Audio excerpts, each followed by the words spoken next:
Hello and good evening, everyone. 7 p.m. here in Poland. It is cold. I have no idea why. So somehow spring went away and winter came back. I hope it's warm where you are, and thanks for being here. So today is part three of my discussion on what I called Reformation retardation. Uh, so the questions are, how much influence did Islam have on the Reformation? How much influence did Islam have on the theology of the reformers? How much of this is another question? Was the Reformation a theocratic movement? Was it a political movement? Was it a political religious movement? Then it's theocratic, like Islam. So how much influence did the Ottomans, did the Muslims have on the Reformation? Did they hijack it? Did they amplify it? Did they seed it and then amplify it? These are questions that we are going to be examining and looking at, and these are some very serious questions. So thanks for joining me. Welcome, Just Janice. She says she's loving the punishment, but she finds the information very important. And Warrior Fan, welcome. David James Flood, hello. We've got Gog and Magog, D. Milaman, hello everybody. So yeah, well, thanks for joining me for another one of these. Yeah, I know. I've probably got one or two more to go. Believe it or not, today I spent about 6 hours, maybe 7, actually, on these slides. So working through the data and trying to put everything together. And what's interesting is that the rabbit hole just seems to get deeper the more that I look. Welcome, Ignatius. Can't wait to tackle even more. Yeah. So yeah, guys. So yeah, let's strap in and let's see where this rabbit hole takes us. Okay, we were here the other day. We ended up here yesterday. Good evening, Blossom. So welcome. Right, so we ended on this slide. This was slide number 46 of, I don't know, 10,000. So unchristian organized secularism, right? This is from danielharper.org. I believe that's Daniel Harper. You can tell he looks like a British person who hasn't had tea for 2 hours. That could be an emergency situation. So if anyone knows where he is, send him some tea, please, because yeah, we need to fix that, whatever it is. So he says for Unitarian Universalists, we are definitely part of a religion. He says, great, we are a religion. But he says we started out as Christian heresies. But then he says, but we can't really be considered Christianity, which means that religion is not going to be a perfect fit. So we kind of not really, we're religion, but we're not a religion, which makes perfect sense if you're drunk, I think. So he says we look more like organized secularism, which means we're not religion. We're just cosplaying religion. So yeah, that all makes perfect sense. HM Frog, welcome. So let's continue. Next slide. Religious atheists. Maria Green on Unitarian Universalist humanists. Oh, they're humanists. In other words, they're atheist socialists. Isn't that fascinating? And she says here, atheists and humanists have long been involved in Unitarian Universalism. But the idea of religious atheists is controversial amongst many. What? Religious atheists. This is controversial amongst many atheists because atheists and humanists have long been involved in Unitarian Universalism. If you've watched my series on socialism and humanism, you'd realize that humanism is atheist, humanism is it's communism. So Maria Green of the Unitarian Universalist Humanist Association speaks with RNS. And she says here, what do you call an atheist? This is apparently a joke. What do you call an atheist with children? A Unitarian Universalist. So they're atheists that are religious, but they're not really a religion. They're organized secularism, but they're actually atheists. Oh, fine. Okay. Yep. Definitely. I'm grasping it slowly. So it's a joke, but there's some truth to it. She says the Unitarian Universalist Association has long been a home for atheists, agnostics, and humanists because, you know, we're all morally equivalent. You know, we're all the same. We're all the same. Whether you're an atheist or a devout, rabid, evangelical, it's all the same, really. There's, you know, religion is all the same. As people love to tell me, religions are all the same. So atheism, agnosticism, humanism, Catholicism, Lutheranism, Calvinism, it's all the same. Okay, thanks. And in fact, she says atheists and humanists have been involved from the beginning. Yeah, that's when you have humanists and atheists create your devout Christian religion that properly interprets the Bible for you. That, need I tell you that sounds completely retarded? But hey, I'm just bringing the news. Don't shoot the messenger. So, the UUA's Christian fast, and this is an actual article someone wrote. This is from Religion News and goes back to 2014. Religious atheists, Maria Green, on Unitarian Universalist humanists. Right? Atheists and humanists have long been involved in Unitarian Universalism, and she says the UUA claimed to be a Christian denomination, but this is a farce. By rejecting fundamental Christian doctrine, the UUA has abandoned the foundations of Christianity. They adopted a pluralistic, humanist worldview that puts personal opinion above biblical truth. Their acceptance of atheists and humanists as equal members is a clear indication. But look, humanism is atheism. It has always been atheism. You go through my humanism series, you'll see that it is anti-Christian, atheist in nature. It always has been. And this is a clear indication of their rejection of Christian orthodoxy. So if one can be an atheist and still be part of a Christian church, because I've had plenty of people in the comment section tell me on social media say, no, Arius was right. And he was the original Christian. And the Trinitarians destroyed Christianity and they corrupted the Bible and they corrupted the original early Christian faith. And they're the real Christians. But these Arians are, I don't know, I wish you guys would get your story straight. So if one can be an atheist and still be part of a Christian church, then the word Christian has lost all meaning. I agree. It is dishonest to claim to be a Christian denomination while embracing a worldview that is fundamentally opposite to it. And I'd have to agree. So the UUA's own admission that they got kicked out of the Christian club a century ago and that they now resemble organized secularism rather than organized religion is really a confession. So they need to drop the pretense of being a Christian denomination. They need to admit where they came from. And by masquerading as a Christian church, the UUA is not only deceiving the public, but also undermining the integrity of the Christian faith. But maybe that is the point. It is to undermine the integrity of the Christian faith. So let me close my software here so that I don't get bothered by random events happening. Okay, right. So the Christians must recognize the UUA for what it is, a secular organization that has rejected the teachings of Jesus Christ and the authority of Scripture. If you've read John, then you know that according to the definition of St. John, these groups that do not accept Jesus' divinity and the Trinity are Antichrist, as per the words of John. So now let's take a step into history again. We're going to look at Jonathan Israel and his book, The Radical Enlightenment, Philosophy in the Making of Modernity, 1650 to 1750. Ignatius says, interesting that atheism, Protestantism, and Unitarianism embrace subjective truth.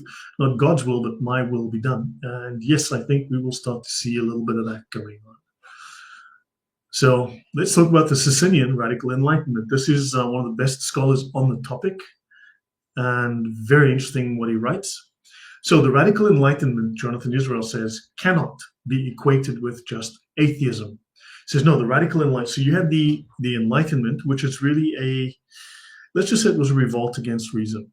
It was very much a left brain movement, but that's a discussion for another time. So it was the triumph of emotionality over the logos. So he says, no, the Radical Enlightenment cannot be simply equated with atheism. He says, religious people played an important part in the Radical Enlightenment, as they did in the French Revolution. What? The French Revolution was an anti-Christian, fully atheist endeavor. It was a completely atheist enterprise that detested religion, wanted to destroy Christianity. And he says, no, here, but religious people played an important part in the Radical Enlightenment, just as in the socialist, by the way, communist French Revolution, which was a bloodbath, which showed that atheism just loves to kill people. But he says there were always Unitarians or Socinians of some kind. Unitarians or Socinians that were very interested in destroying the cultural and religious order. Revolutionaries, if you will. Maybe let's use the word jihadis, utopian jihadis.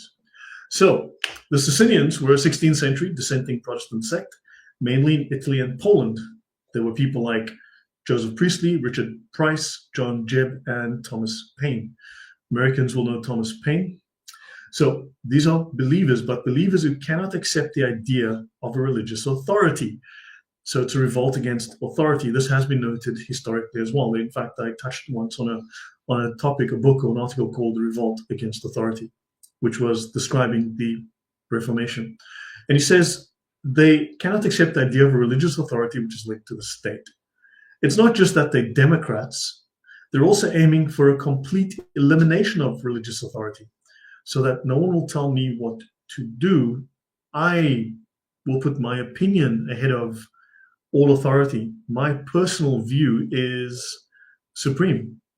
So yeah, there's something very willful and very prideful about that. So, and they were relentless in proclaiming reason as their sole guide.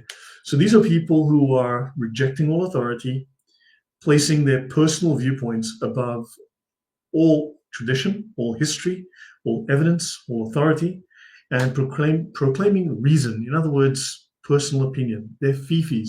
This is sola fifis in action. And they rejected tradition and revelation and authority. So they rejected revelation, but they're Christians. That's fascinating. They reject revelation and authority, but the true Christians who are going back to the early Christian practice. I'm smelling a rat. He says religion for them is something the individual believes. What's the word for something the individual believes? Well, that's called opinion. It's called personal opinion. That's not public revelation, which is what Christianity is. That's private revelation, which is, for all we know, the voices in your head. That's why we call it opinion, or maybe you're mentally unwell. So he says religion for them is something the individual believes, but there is no need for any kind of institutional organization which directs people to think about religion. So let's get rid of the church. Let's get rid of priests. I'm a Gnostic. I talk straight to God because I'm special and God has a radio transmitter implanted in my ear and the Holy Spirit talks to me. So therefore, whatever I say or think or feel is the truth. That's called Gnosticism. That is pride. That is the road to hell. So he says, you try to persuade others that your belief is better than theirs. In Islam, we call this adab al-jadal. That is their method of persuasion, their method of rhetoric, their method of sophist. They try to call it scholasticism, but it's really their method of sophistry and their method of persuasion. That's an Islamic practice. This is taken straight out of Islam. You discussed and you try to persuade others that your belief is better than theirs. So in other words, it's all subjective. It's entirely relativistic. It's purely based on personal opinion, but yet you're right and they're wrong. How can that be when everyone's opinion is correct? So, and that was the only basis of religion. So in other words, religion based on opinion, except that you're very right. So it gets rid of dogma. You want to get rid of any dogma. You want to get rid of authority, except you create your own dogma and you become your own church and you become your own pope. Remember, Martin Luther explicitly stated, every Christian is his own church and own pope. So this is Martin Luther's playbook out in the world now. So yeah, I'd love to know your thoughts on this. Please let me know. So I know this is going to be maybe very distressing for Protestants, but yeah, I'm simply reporting what can be historically documented. And yeah, I think Protestantism is an extremely, it looks very theocratic. It looks irrational. It was a land grab. It was theft on an enormous scale. It was a riot of heresies. It unleashed the crazies. So He says these groups rejected orthodox views like the Trinity and Jesus' divinity. They emphasized reason. However, they rejected the Logos. They rejected scholasticism. In other words, they rejected Aristotelian logic. So therefore, on what basis are they determining what is objective? Feelings. So it's all sophistry. It's all about persuasion. It's not about truth. It's about, can I persuade you of my personal opinion? That is purely rhetoric. That's the Islamic approach to argumentation called adab al-jadal, straight out of the Sharia. So they emphasized free will, except atheists don't believe in free will. They believe in mechanistic determinism, and a more rational approach to religion. Yeah, let's get rid of those things that like miracles and things. Let's strip it down to things that atheists can agree with. But atheism by default, a priori, eliminates anything that is non-physical. It a priori doesn't accept that there is anything that is spiritual. So it cannot, within its own worldview, it cannot accept anything outside of what is purely physical. So yeah, that's a bunch of irrationality. Ignatius says, all this madness reminds you of Daniel 2, which states that the fourth kingdom, Christianity, will be smashed into many pieces with only the foundation remaining faithful, the prophecy of the Reformation. Who knows, but that's a fair point. You look at the multiplicity of denominations, and then you start to think, which one is the right one? Because someone has to be wrong if you're all contradicting each other. So let's have a look at the Protestant divine right of kings. Spoiler, we're going to be talking about the Khilafah. But let's have a look. So they are supposed believers who will not accept a religious authority. They intend for a complete elimination of religious authority. In other words, sola scriptura, the Bible only, the Bible alone. Just like Gnostics,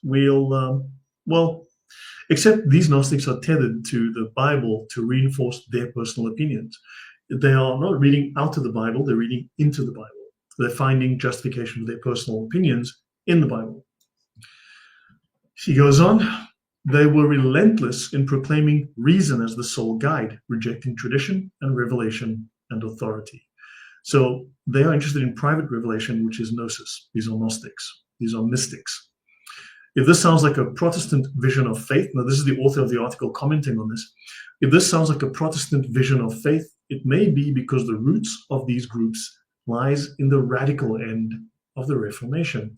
So you've got a theocratic movement, a political movement, a social movement, talking about things like social contracts, which you'll find sounds a lot like the Sharia, coming out of the Reformation. So I thought this was a religious movement, but it seems to be political, social, because Islam is a complete way of life, which covers physical laws, covers morals, it covers politics, it covers warfare. And you're going to find that this Reformation thing seems to parallel that rather disturbingly.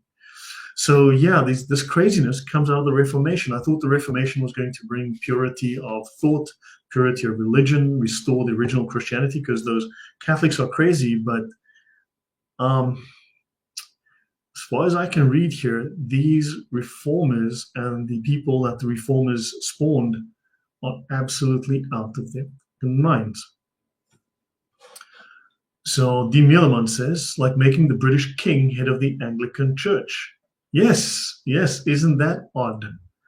And these people were, these people apparently, remember on the previous page, it said they were against a church tied to the state. And what did they do? They instituted a church tied to the state. State church.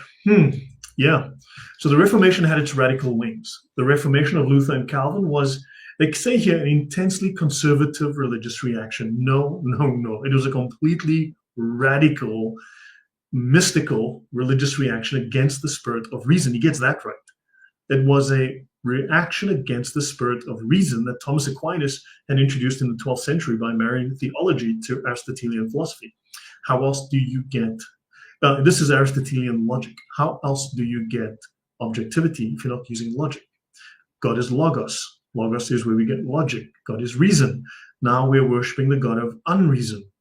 We're not following any kind of objective playbook, any kind of where you can have consistent outcomes. You're now following personal opinion. That is the philosophy of nominalism, totally subjective, and it's tied to atheism and it's tied to Islam, and it's just a soup of nonsense. I hope you can see that this is disturbing. This is seriously worrying. Reading through this makes me very, very concerned. So I understand that many might find this to be very disturbing, very maybe it offends the fact that, it offends you because this attacks the Protestant Reformation, it attacks your Protestant beliefs, and I can sympathize with that, but there is something very rotten at the core, at the inception of the Protestant ideology. Let's continue. So the Reformers insisted on the absolute sovereignty of God. Yeah, the absolute, sorry, what did I say? The Reformers insisted on the absolute sovereignty of Allah. Fixed it. So the Reformers, like Calvin, insisted on the absolute sovereignty of Allah over his creation. And as Calvin said, he saw the human race as a teeming horde of infamies. You're evil, in other words. You are totally depraved. There is nothing redeeming or holy or good about you because God made creation and it was dirty and filthy and evil, and you're evil. I'm not sure what Bible Calvin was reading, but that's the conclusion he came to. And as Calvin said, your innate sinfulness degraded any autonomy except for the autonomy to be wicked, to be evil. That is all that you can do. So that's called Gnosticism because the world is evil. Everything that is in the world is evil. And in fact, even it is part of Islam. Actually, let me just bring that up. Let me see. Let me actually just go there. Let's actually just bring this up. It's in the Sharia.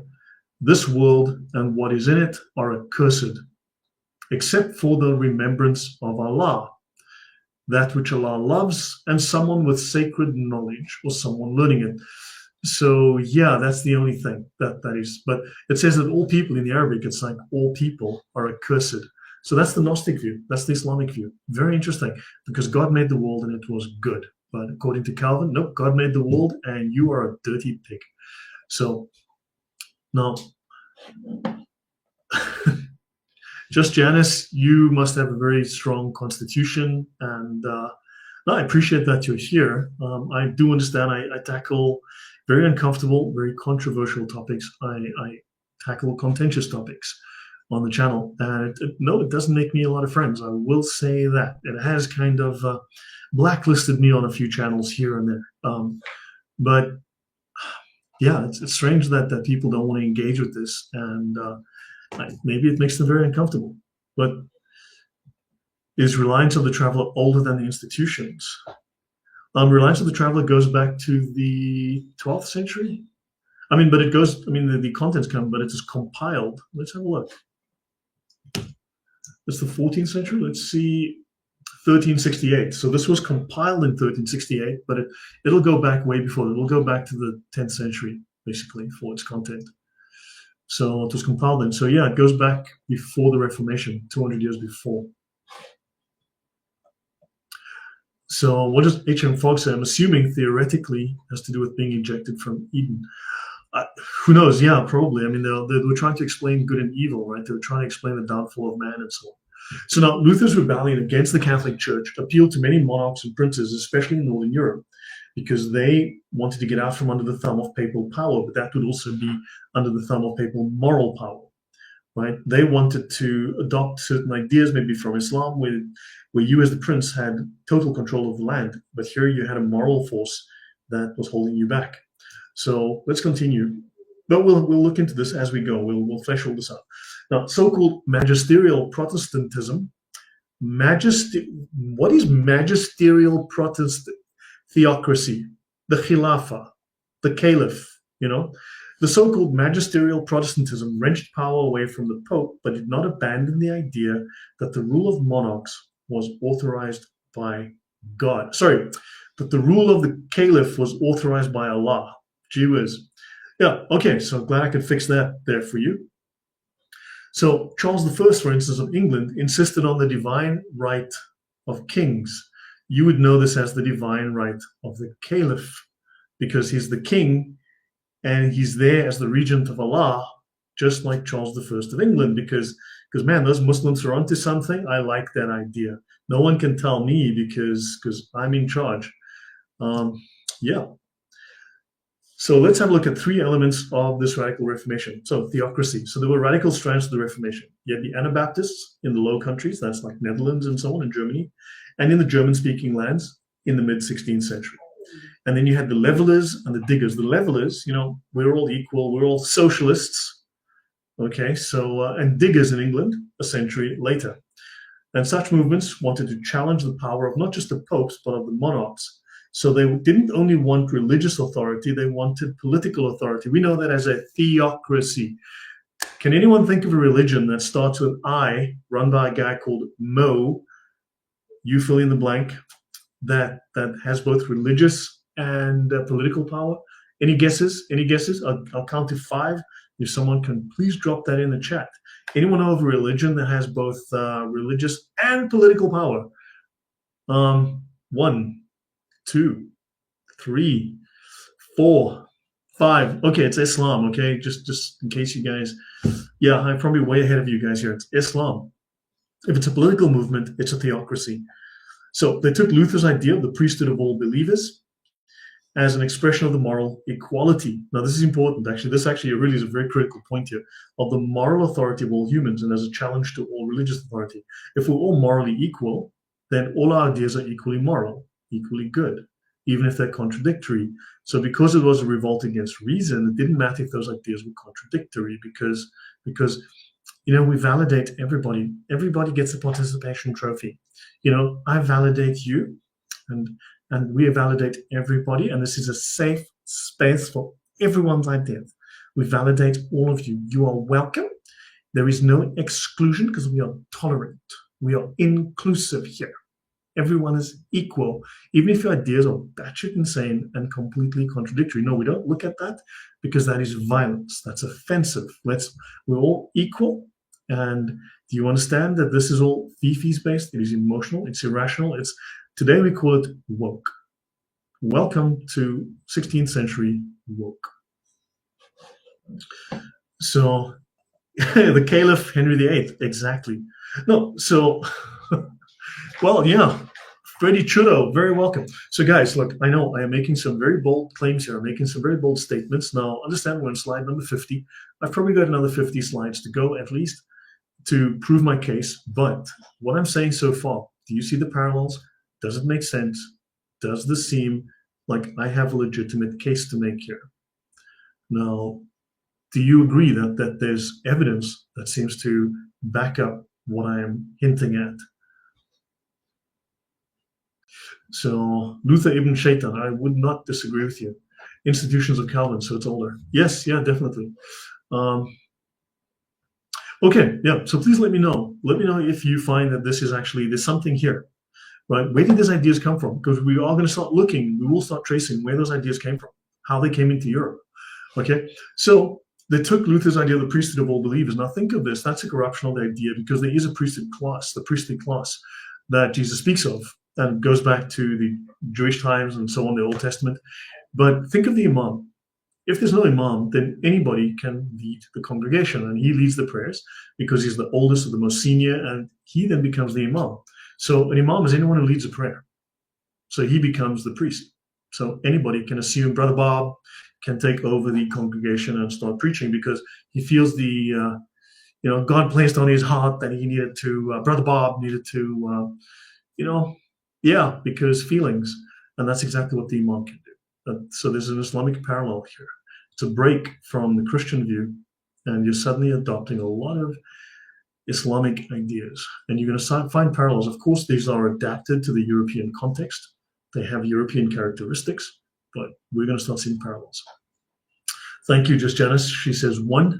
So yeah, now the levelers are a political movement, theocracy, think theocracy, during the English Civil Wars. And Friedrich Engels, remember Karl Marx, Marxism, Friedrich Engels, his bum chum, his close buddy, he called the levelers a group of proletariat fighting for a utopian socialist society. So where do we get socialism from? The Reformation. These whack jobs that come out of the Reformation. Because the Reformation opened the door of the asylum and the freak show. Yeah, the freaks all came out, and not just that night. So yeah, there you go. Even Friedrich Engels was looking at these whack jobs, these Protestants that came out of the Reformation, and said, you guys are my homies. You guys are theocrats fighting for a utopian socialist society. Marx would have been proud of these guys. So the thinkers of the radical Enlightenment, having broken with traditional concepts of a God-ordained order. Oh, I thought the reformers were going back to God, going back to early Christianity, going back to the Bible. But according to our author here, no. Actually, they broke away from a God-ordained order. They seem to have gone in the wrong direction. My. And they were driven, Israel observes, to pursue their ideas, personal opinions, of equality and democracy to their logical conclusions. Yeah, it's called woke. So there was for them, he writes, no meaningful alternative to grounding morality, political, and social order on a systematic, radical egalitarianism extending across all frontiers, all class barriers, socialism, class, Marxism, class. Where did Marx get these ideas? Where did Marx get class divisions? I wonder. And so he says, but then this is important here, and I made a mistake because I was undoing some stuff and I clearly undid all my highlights on the slide. But he says here, very importantly, if you are going to construct a moral order in the modern world, what other basis do you have? He says, if it is not the voluntaristic preferences of your God, right, of your divinity, right, to be interpreted for us through the priestly class. You've just got rid of the priestly class. You've just got rid of the people who safeguard the tradition and interpret it and pass it on. You just got rid of these guys, and you just got rid of the moral order imposed by God. Then the only way we're going to come to an agreement, he says, is if we agree to consider our interests as equal. We're all equals. That's why the uneducated, illiterate boat person who hasn't had a shave and a bath for like a month because he didn't realize that brushing his teeth is socially important.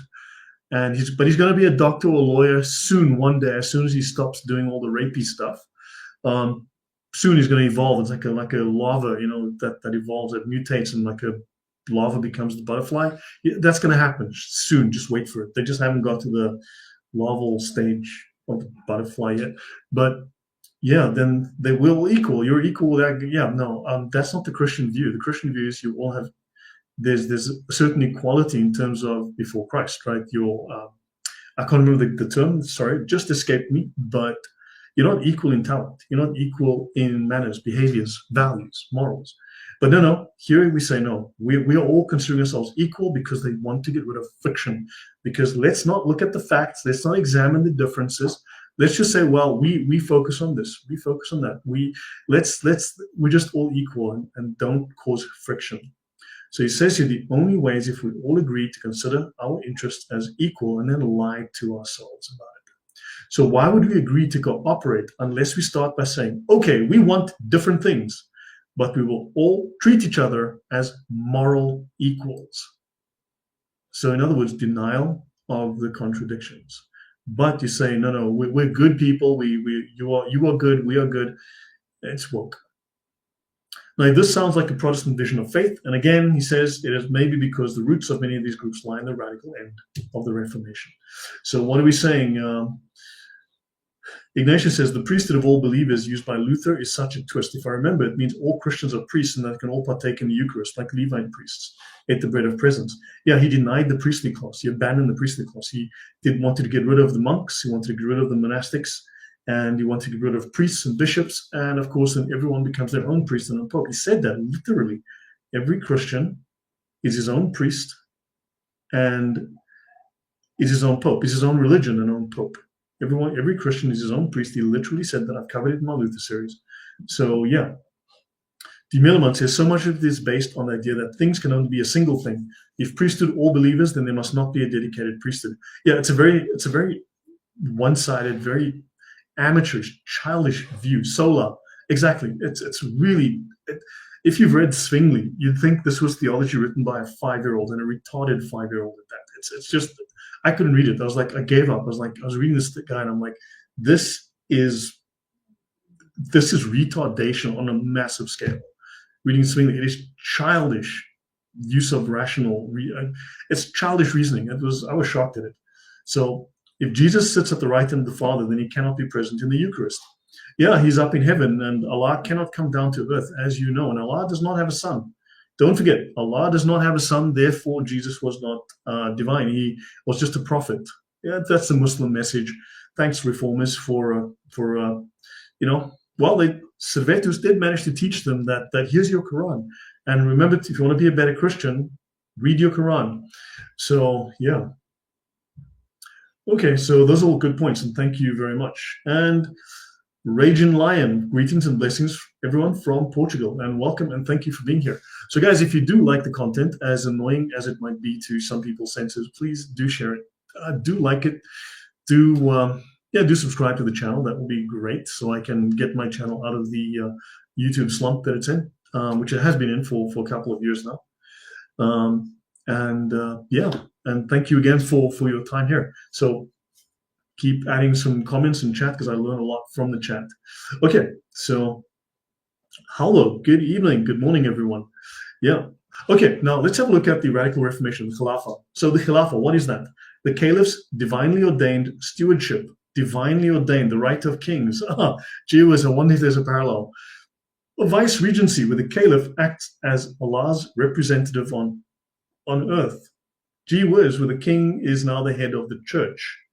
Gee whiz. Does that sound similar? Am I taking crazy pills? And he's ruling by divine authority, the right of kings, the divine right of kings, ruling under divine authority. Wonder where these kings could have gotten that idea. Maybe from the Sharia. Who knows? Maybe the Muslims. You never know. And this is rooted in Quranic notions of human stewardship, as in Quran 2, verse 30. Let's continue. So the Reformation, like the Enlightenment, also had radical wings. I see I made a typo there. So the Reformation of Luther, okay, another typo. The Reformation of Luther and Calvin was a reaction against the spirit of reason. Okay, covered that. The Reformers insisted on the absolute sovereignty of God. Absolute sovereignty of Allah over his creation, right? So we've already covered Calvin. Now this takes us to what's called the Rububiyyah. Now I may have this term wrong. I mean, that's what I came up with, which is Allah's lordship or divine sovereignty, which Calvin was really big on. I've covered Calvin last week. Last 2 weeks I covered Calvin's theological alignment with Islam, where Calvin's idea of sovereignty and predestination and lack of free will is entirely Islamic. It is just Islamic with a fresh coat of paint, with a French coat of paint. That's really it.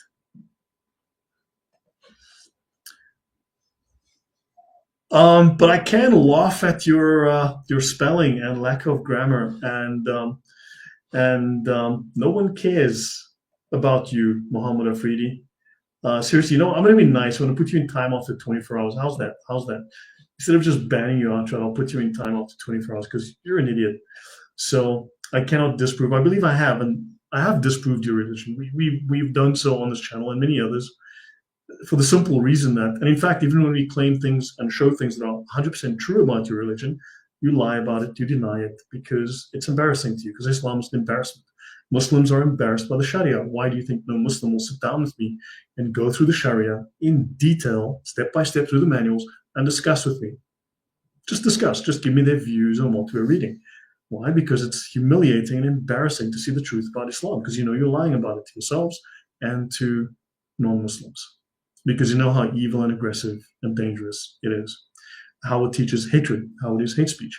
And you are reacting to me. You keep on coming onto the channel because you've been triggered. It's that simple.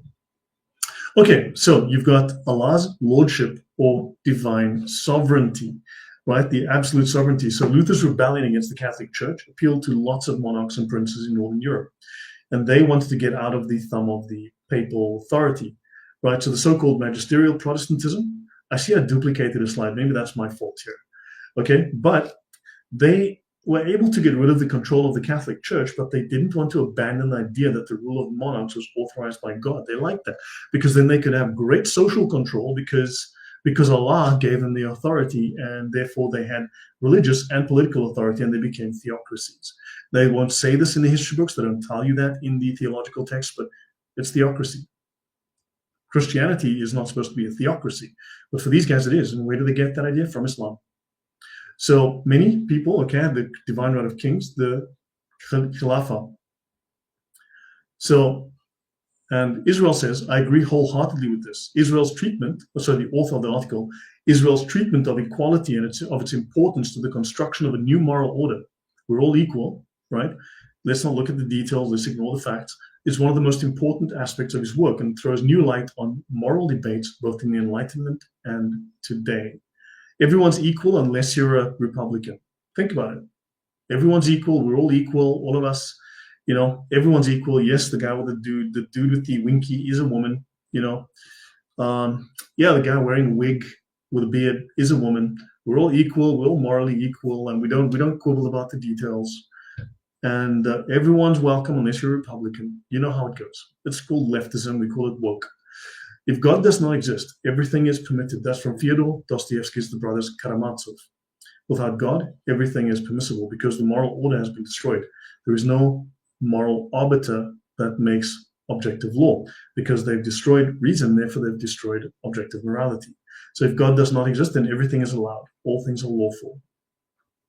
So then also this leads us to the problem of theodicy, right? I discussed that in my Calvin discussion. If God is all-powerful, why does he permit evil? Why is the evil in the world? God has full control, right? So if God is all-powerful and evil exists, then God is responsible for evil. So this thinking turns God into the author of evil. It makes God Satan. Let's continue. Vagueness, that's another problem of the radical Reformation.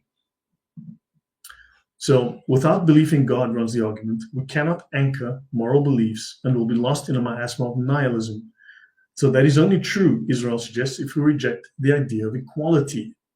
So they substitute this on equality. So people are running riot with contradictory, competing ideas, but yet they overlook that because we're all equal. So they are not looking at the truth. They're just saying, I don't want to judge. Don't judge each other. Don't judge those people. We're all equal, even if they are doing things that are undermining you. So the paradox, though, is that the roots of this idea of equality lie not in the radical Enlightenment, but in religiously shaped movements that emerged from the Reformation. He accepts that such groups were often highly progressive, particularly in their attitudes to equality, women's rights, and slavery. But where they failed, he insists, was in developing a fully comprehensive philosophy. They'd say things like, we love Jesus. Can you be more specific? Which Jesus? What is Jesus's nature? Is Jesus the Son of God? Is Jesus just a random guy that said nice things? Was Jesus a magician? Was he a magician from Egypt? Was Jesus adopted by God and given special powers? Was he a creature? Was he not a creature? Is he co-eternal and co-equal? You see, these are, we love Jesus. Follow Jesus. I follow Jesus. But Isa, the Muslim Jesus, can you be more specific? You see, the problem is the vagueness, the specifics. So you don't have, oh wow, just Janice, thank you very much. Just donated £10 through Super Chat. Thank you very, very much. And she says, thank you, God bless you abundantly. Thank you, Janice. I'm really grateful, much appreciated. And let me know why you felt moved to do so. I'd like to know. And thank you. Raging Light says, Muslims are embarrassed by Momo. That's why they try to cover up Momo's morals or lack of them. And the Sharia is a problem that exposes Momo. Yes, agreed. So you don't have a comprehensive philosophy. You don't have a whole package of elements that would create what you might call a revolutionary democratic vision or awareness. Right? So what distinguishes the thinkers of the radical Enlightenment, finally, is their ability to fit together a whole package of ideals. So they create a man-made religion, they create a complete system. He goes on, so while the Quakers in Pennsylvania might say we are against slavery, that's a nice, noble sentiment, but it's platitudes, right? They don't have a complete vision. They don't have the idea of how to transform society or a sense of a universalism which will one day be shared by all people. So it's fragmented. It's purely within their group. So there's something missing. Muhammad is making me spit out this orange juice. Ouch. Well, welcome. Yes, Muhammad is, he does make one, he does tend to upset people.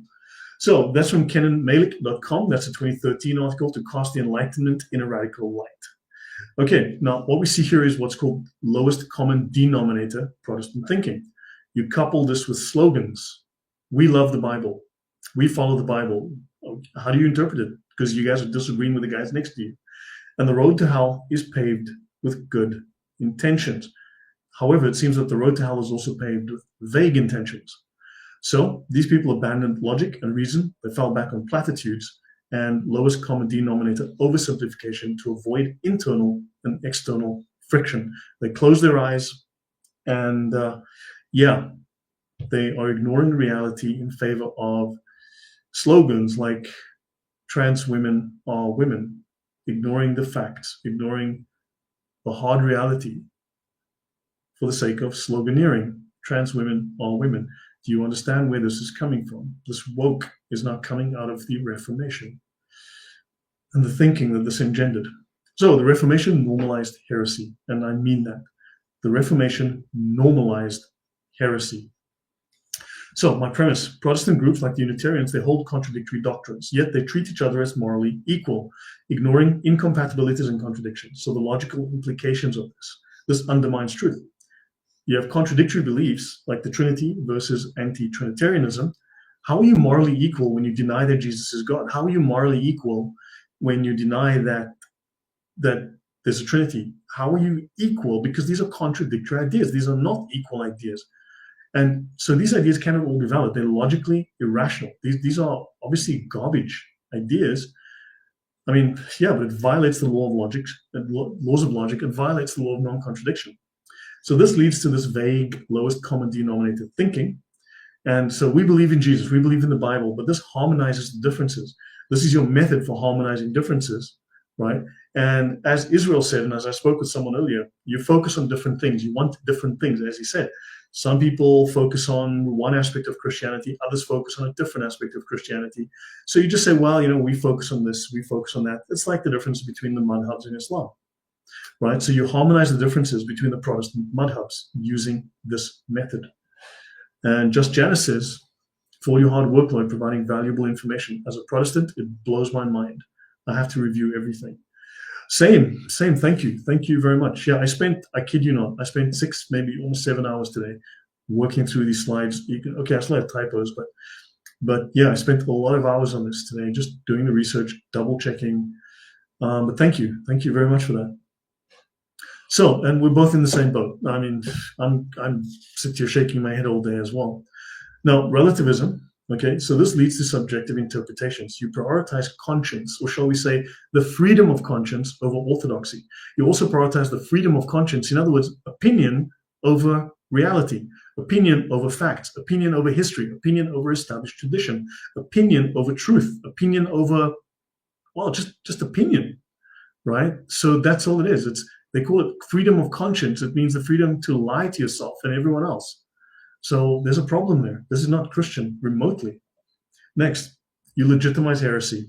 So Unitarianism's rejection of Christ's divinity gains acceptance. It gains lawful acceptance. It's promoted, right? So your outcomes, you have doctrinal fragmentation. You splinter Protestantism and you enable Unitarian universalism to rise. And this weakens Christian clarity. You are now actively promoting heresy. You are actively undermining the Christian faith by claiming that a clearly anti-Christian idea is morally equivalent to what is in the Bible. Something that is antithetical to, opposite to, against. Clear words of the Apostle John, but we're morally equal. We don't want to judge. So opinion overrides truth. This is deviance. This is anti-Christian. Yeah, Christians then have descended because of this Reformation into evil.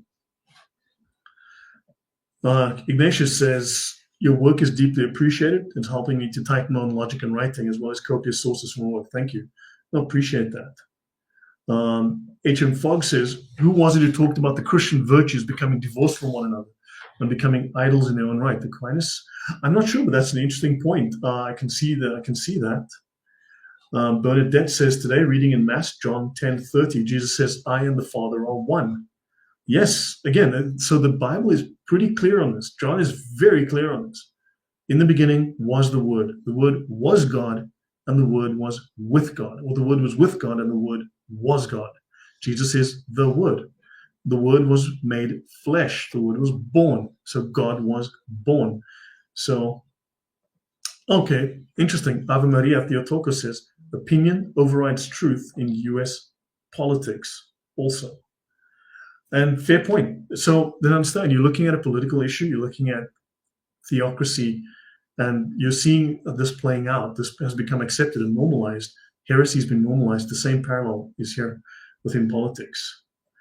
Oh, the guy with the awesome name, Porfirio Santiago de Guzman Jimenez. Wow. Right. It's funny and sad to see so many conservative evangelicals and Protestants condemn relativism and indifferentism, but ignore the relativism and indifferentism that exists in Protestantism as a whole. We don't want to judge, now do we? We don't want to judge because we're all morally equal. Yes, but there you find the mechanism that's guiding this whole thinking process. And then, so they started eroding orthodoxy. So the Reformation, to me, the way I see it, is now eroding orthodoxy. I mean, what do you think, right? So, and this allows heresies to persist. I mean, look at the Edict of Torda, 1568, which validated Unitarianism, despite the fact that it's a literary anti-Christian, is validated and it becomes law. It becomes promoted formally. It's allowed to persist instead of someone saying, but that's nonsense. That's heretical. That's anti-Christian. You can't. And who's promoting it? The Muslims, the Ottomans. Why are you taking marching orders from the Ottomans and what is Christianity? It's insane. Conclusion, right? Protestantism enabled Unitarianism's heresy and many other heresies. And with its questionable claims of doctrinal purity, it normalized heresy. I don't think there's any other conclusion. Protestantism normalized anti-Christian heresy.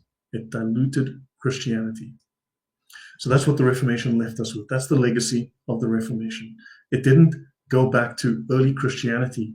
It normalized heresy. Now, the Protestants, in my view, serve a God of confusion. The premise I have here.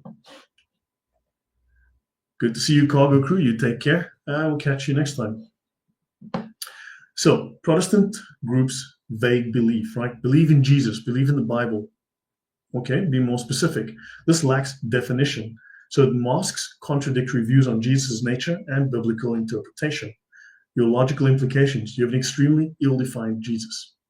So Unitarians deny Jesus Christ's divinity, while others affirm the Trinity. So you create incompatible Christs, right? You create totally incompatible Christs, but you go, yeah, we're both Christians. No, you're not. You have a completely contradictory view. Which one is it? These are opposite views. Logically, this is one must be wrong. There's no alternative. One must be wrong. Most, in fact, must be wrong. So, but yeah, they ignore logic because the Catholic Church is using reason, and we can't have that now, can we? So, biblical chaos. You have subjective interpretations, like you have the Catechism of Rakov, 1605, where you've got conflicting readings of the same Bible. I thought the Bible validates itself, and the Bible will simply, the Holy Spirit will guide you to all truth.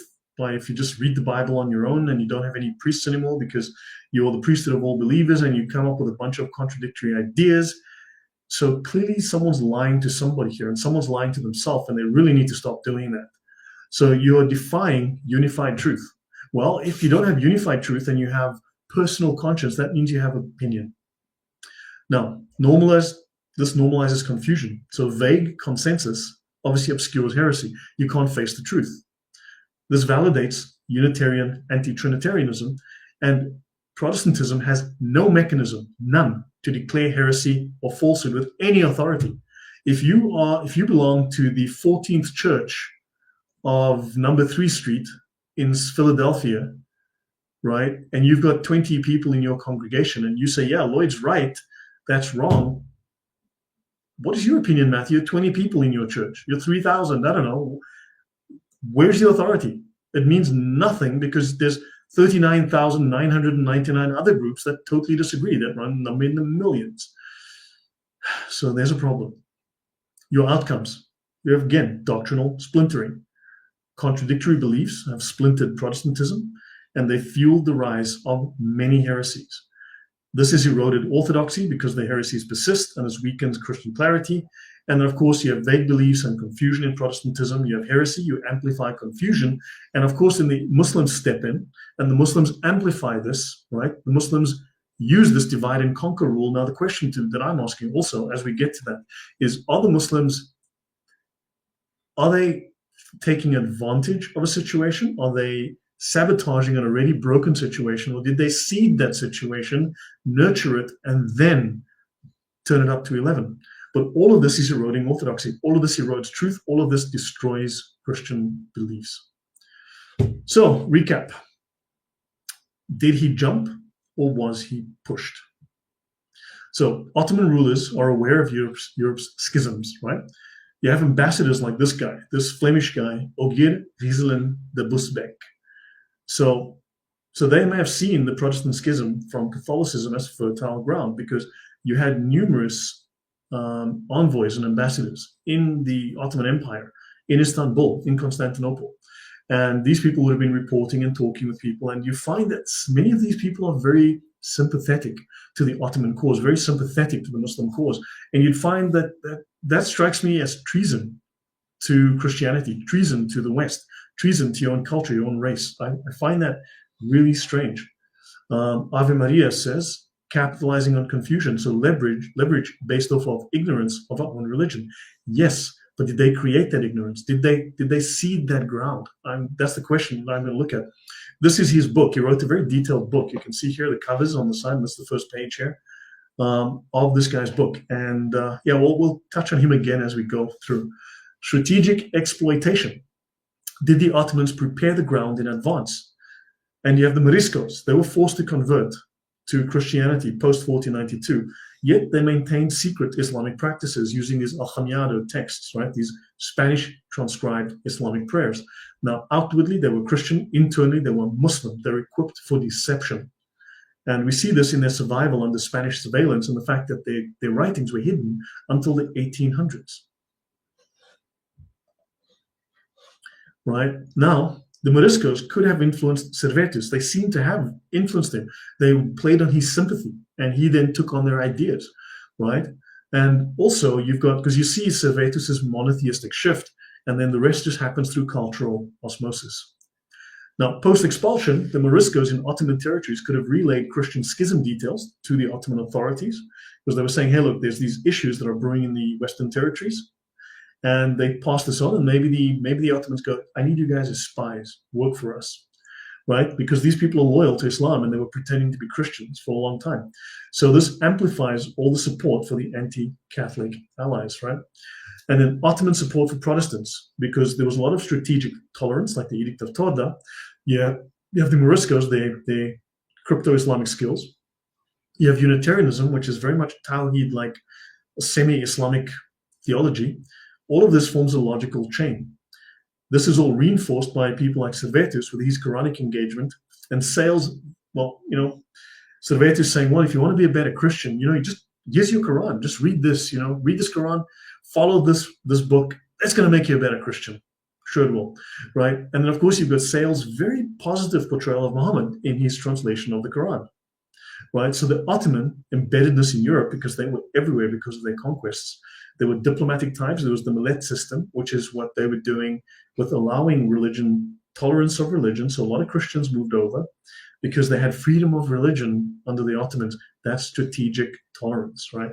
So this provides a lot of opportunities for influence. And of course, there was a lot of diplomacy and trade and travel. So the Ottomans provided refuge, economic, and military aid to the Protestants. So this weakens the Catholic powers. And you've got a much more fragmented religious landscape in Europe because the Catholics couldn't fight the Ottomans and the Protestants at the same time. The Ottomans obviously step in. They save the Protestants.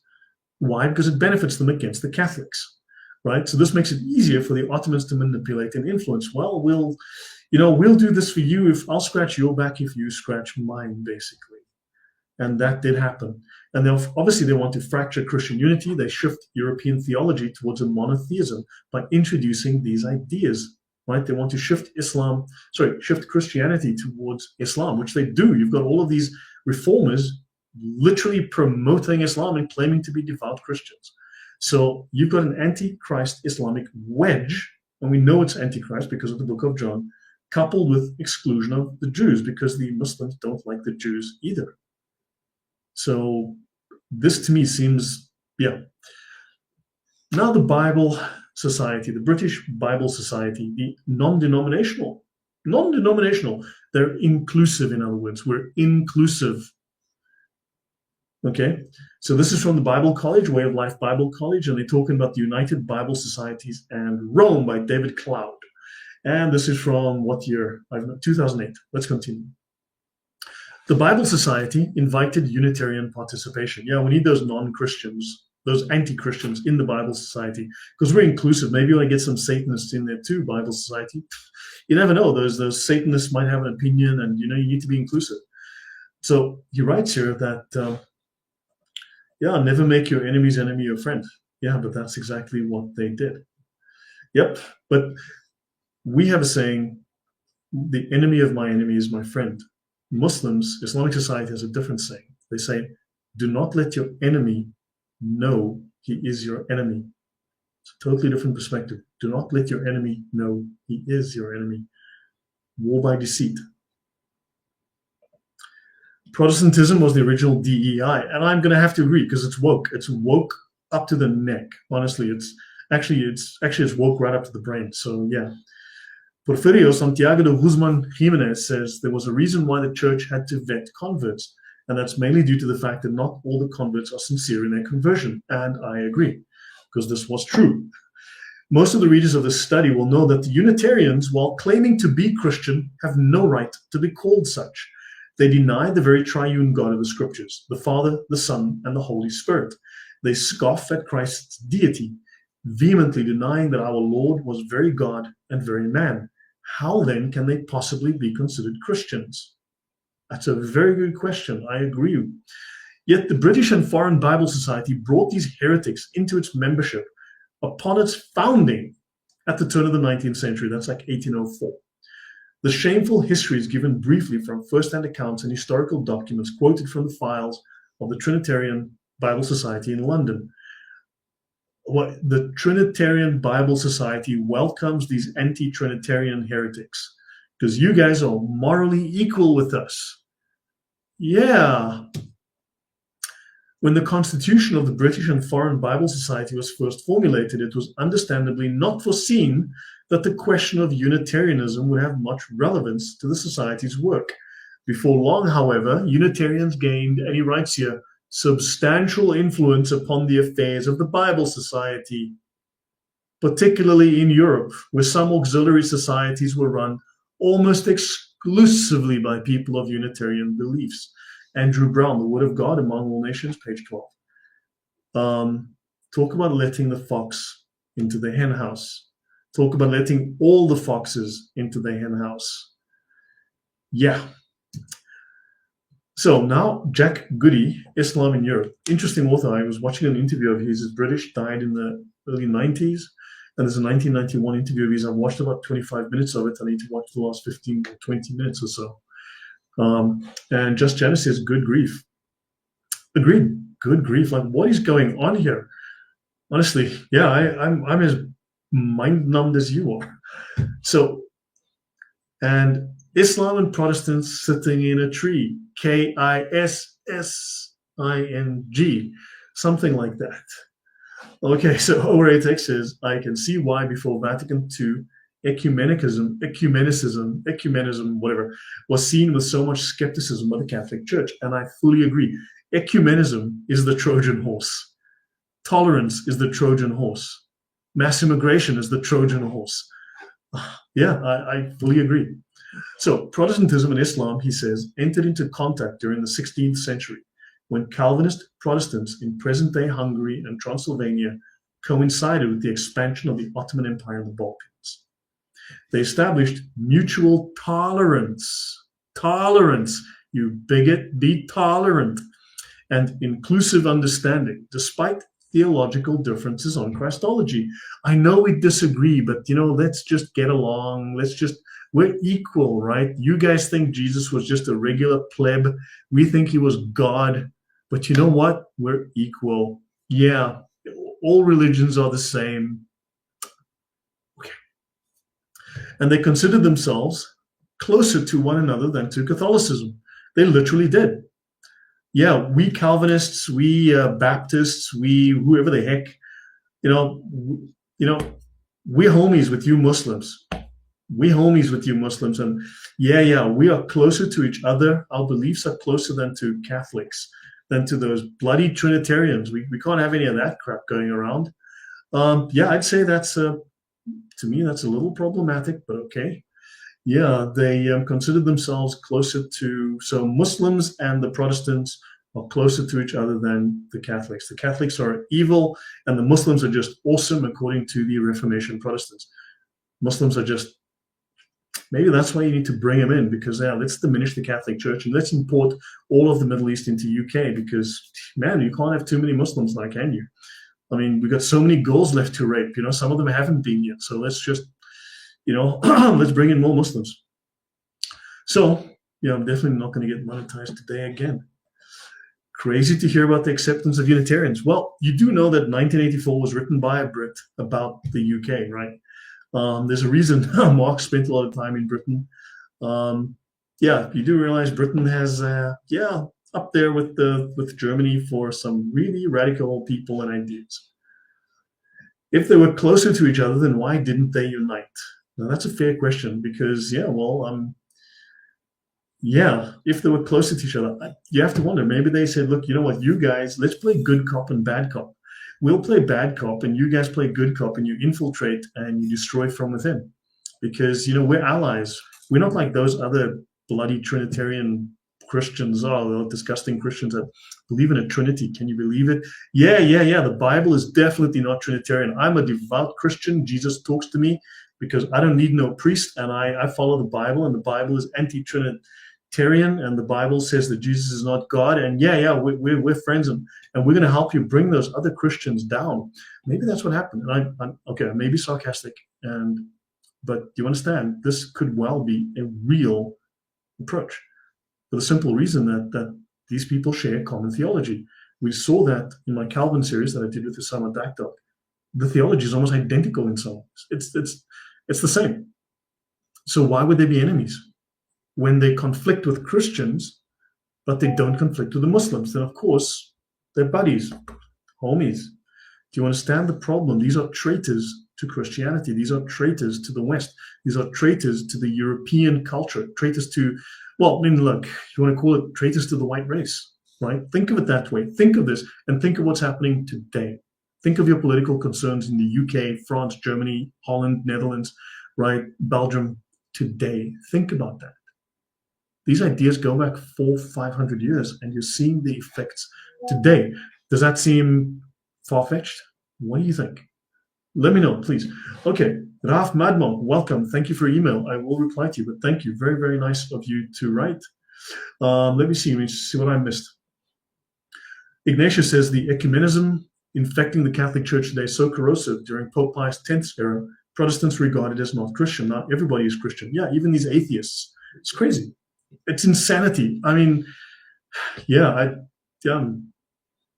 So, and you can see that in James White. Yes, Raging Lion, that's why Sam Shamoon has issues with James White, and there are legitimate questions about Calvinism. They are serious questions, to be honest, about Calvinism. So, I like your answer, Oretics. That was genius. Yes, because their father is the author of confusion. I thank you very much for answering that question. I really do appreciate it. And this is exactly what the Prots I know of accuse the modern Catholic Church of, the all paths lead to Godism. The Catholic Church does not believe that. The Catholic Church is accepting and open, but it does not believe that. Whereas, okay, maybe Pope Francis said a few words that he shouldn't have, but fine and well. Rest in peace, he's not with us anymore, but the Catholic Church doctrine is long established, and it doesn't say that. Whereas Protestants are like, yeah, we're all Christians, we're all morally equal. Jesus may disagree, but that's not important to them because Jesus is not God, right? So, but you have the issue with Nostra Aetate. But yeah, let's talk about that another time. But yes, but that said, that can be reviewed. the Freemasons could not influence the Vatican as much as they wanted, so they ordained Freemasons to infiltrate the enemy from within. Even Muslims are the bigger threat, his enemies from within their groups. Yeah, in fact, when you read Pope Benedict, he states that the biggest issue affecting the church is Freemasonry. And he may have a point. Now, that's a topic I do want to explore in the near future. So let me see. Porfirio says, ecumenism and Protestantism also diluted various words and twisted their meanings. Agreed. Same vocabulary, but a different dictionary. Such as the word worship, they engage in word concept fallacy under the guise of equality. Yes.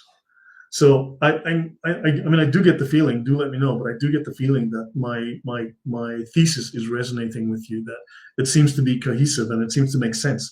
And hopefully it is filling in blanks and answering questions you may have had, or it's opening your eyes to problems that you weren't aware of before. Do let me know. So let me see if I've missed everything. If I haven't missed anything, rather.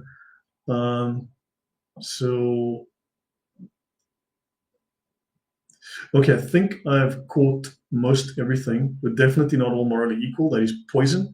Yes, correct. I agree with you, Ralph Mad Monk. That is the truth. I agree with you. Yes, the magisterium, the tradition, is independent of the Pope. So yeah, he's the manager. He's not the creator of the church. So the difference is with Calvin, he was the founder of his church. Luther, the founder. Whereas the Pope is the manager. If the manager's an idiot, you fire him, you get a new one. Or he dies and you get a new one. But yeah, so Ralph Mad Monk says, yes, it does make sense. So thank you. Yeah, so Jack Goody writes in his book, Islam was seen as closer to Protestantism in banning images from places of worship. What do the woke do? They tear down statues. What does that mean? They tear down your symbolism and they replace it with, I don't know, statues of fat women in New York, fat hookers or fat black women. Ugliness. They replace beauty with ugliness. They tear down the statues of political heroes, of historical heroes, of great explorers. They denigrate their names, they insult them, and then they start to place, I don't know, Pakistani heroes and gay people as somehow the heroes that all of you should worship. Understand? So you've got the destruction of symbolism is one of the ways you genocide a culture, the way that you undermine a culture. And here you've got these Protestants removing symbolism that reminds you of who you are, the artwork that tells you who you are. And so Islam is seen as closer to Protestantism in banning images from places of worship, in not treating marriage as a sacrament. It's just a contract. How is that Islamic now again? Because that's Islamic. I mean, and in rejecting monastic orders. Gee whiz. So let's be more like Islam, because didn't Servetus say that, we need to ban all of this Christian nonsense because it's offensive to the Muslims? In fact, maybe I should have entitled this, Who Will Think of the Muslims? Please, somebody think of the Muslims. That was Servetus's whole theology. Please, somebody think of the Muslims.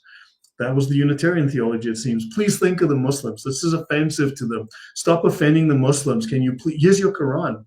You want to be a better Christian? Just please follow what's in this Quran. So, now look, I mean, this makes me very angry. This is betrayal. This is betrayal. This is Protestant betrayal. Protestants must own this.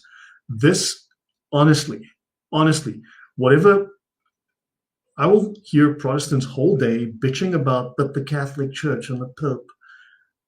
There is filth in the Protestant Reformation. There is filth in Protestant ideology.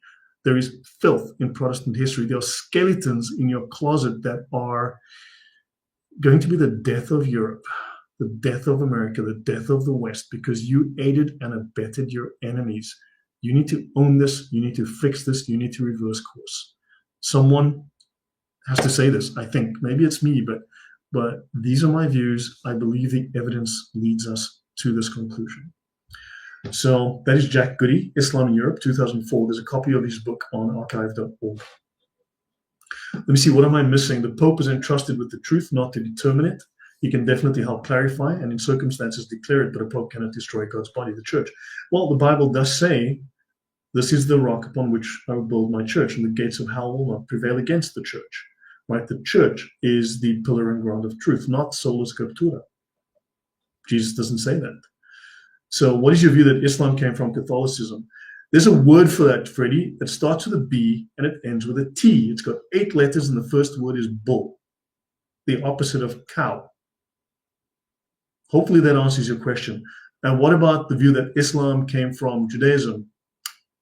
The same word, 8 letters, starts with a B, ends with a T. The first word is the opposite of cow. So, yeah. Okay. Glad I can help. So, H.M. Fox says, I hear Christians and Catholics all the time as though Protestantism is Christianity. Yeah. Well, yes, of course. Let me see. It's hard for people to wrap their head around that a conspiracy like this spans centuries.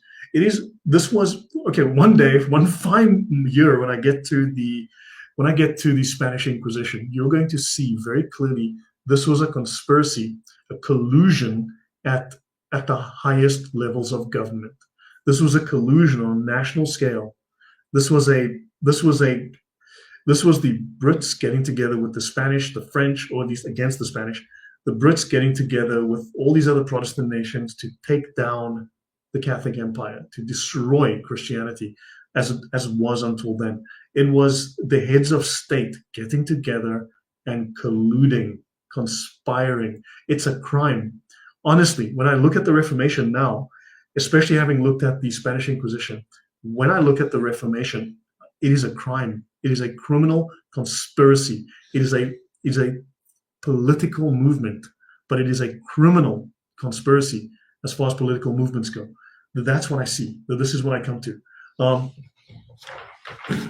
And Raging Light says, exactly. Instead of saints and heroes, we get degenerates now. Exactly. You get degenerates. Thank you. That's just jealous. I'm not sure what that comment is. It's hard for people to wrap their head around this. Yep.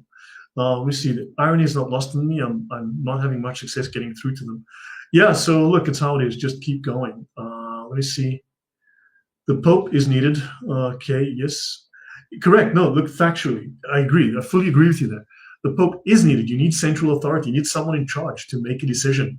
We have cases like the Orthodox Church, which itself is splintering. Each Orthodox priest says something different, just like the Protestants. Exactly. Yeah. Thank you, Lloyd. I've heard that, but never researched it. Let me see. Yeah, so guys, let me see if I missed anything. Oops. Look at the Church of England. Yes, I fully agree. Ave Maria Theotokos says, every time I've been to Istanbul, I see a framed photograph of Ataturk on the wall of every establishment. He's their hero, and they claim he modernized the country. The man was a genocidal maniac. He was a murderer. The man was an insane murderer. He was a cold stone killer. I've covered him. I've got 3 episodes, I believe, on Ataturk and the Germans. The Nazis idolized him. The Nazis worshipped him. He was a hero to the Nazis, right? The Nazis loved him. Check my channel. I've got 3 very short episodes, like 3 to 5 minutes each. I've got 3 episodes, I think, on Ataturk. The man was a murderous, genocidal despot, and the Nazis absolutely thought he was amazing. So, yeah. Porfirio says, as a former Protestant, when I woke up to what the Reformation actually was, you cannot call it other than a destruction of society and order. And I fully agree with you, and I believe that's what the evidence is going to show. Grimmin Zeal says, hi Lloyd, nice to see you doing another good video. God bless. And thank you. So let's get back to where I was. Islam is seen as closer to Protestantism in banning images from places of worship. My father used to belong to a church, used to go to regularly. So did my grandmother and others. They would go to a church and it's bare inside, looks like a box. Okay, just white walls, which looks like a mosque, if you think about it. And so, yeah, why are we copying the Islamic ideal as if it's what Christians need to do? Because somebody needs to think of the Muslims. You don't want to offend them, do you? Damn it, you bigot. Okay, so moving on. Martin Luther regarded the Ottomans as allies against the papacy because Martin Luther is never wrong. Considering that and we're going to talk a little bit about Martin, he's not the main focus here, but Martin gets up my good. If I could dig Martin up and shoot him in the head, I would. So he considered the Turks, the Muslims, the Ottomans, the rod of God's wrath against Europe's sins. In other words, Martin Luther was, you white people deserve this. You nasty, sinful, you deserve this. In fact, you know what we need to do? I need the politicians 500 years from now to punish you guys by importing all of Islam into Europe. Ponder that for a second. So, Daniel, okay, this is from Daniel Niculescu, okay, from a paper from May 2016, The Influence of the Ottoman Threat on the Protestant Reformation. Now, okay, this is from, okay, so, and interestingly enough, we're gonna go through his paper a little bit. We're gonna touch on this guy's paper, look it up, okay, look up the paper, read it, wow, this guy lays it out thick. It is a political conspiracy. It is a political movement. It is a collusion between the Protestant powers and the Muslims, and to crush the Catholics, to destroy the Catholics. And in so doing, never mind the damage they cause, as long as they make money and they gain political power, they couldn't care. So, which is the Christian thing to do, right? You crush the other Christians, you make a lot of money, and you get political power. That's what Jesus said to do. He said, what you guys need to do is collaborate with the Muslims, crush the other Christians, and make sure you become the king, or you go into government and you make a ton of money. I'm sure that's in the book of Second Opinion, chapter 3, verse 4, where Jesus says that, but someone let me know. And on War Against the Turks in 1528, Martin Luther is less critical of the Turks than the Pope, whom he calls an antichrist, and the Jews that he calls the devil incarnate. Because this is exactly what Protestants say to me today. I come across this all the time. The Jews are evil and must be destroyed, and the Pope's bad, and Catholics bad, and I don't care about Muslims. I don't care about Islam. And I'm sorry, but you people are fucking retarded. That's Daniel Goffman, The Ottoman Empire and Early Modern Europe. We're going to talk more about Martin Luther, because in his book on War Against the Turks, now Protestants will quote, Martin Luther said nasty things about the Muslims and said, no, we need to rise up and they're evil and we got to defend Europe. You see, but he starts off basically slandering the Jews, and then he starts slandering the Christians, and you guys are evil and you deserve it.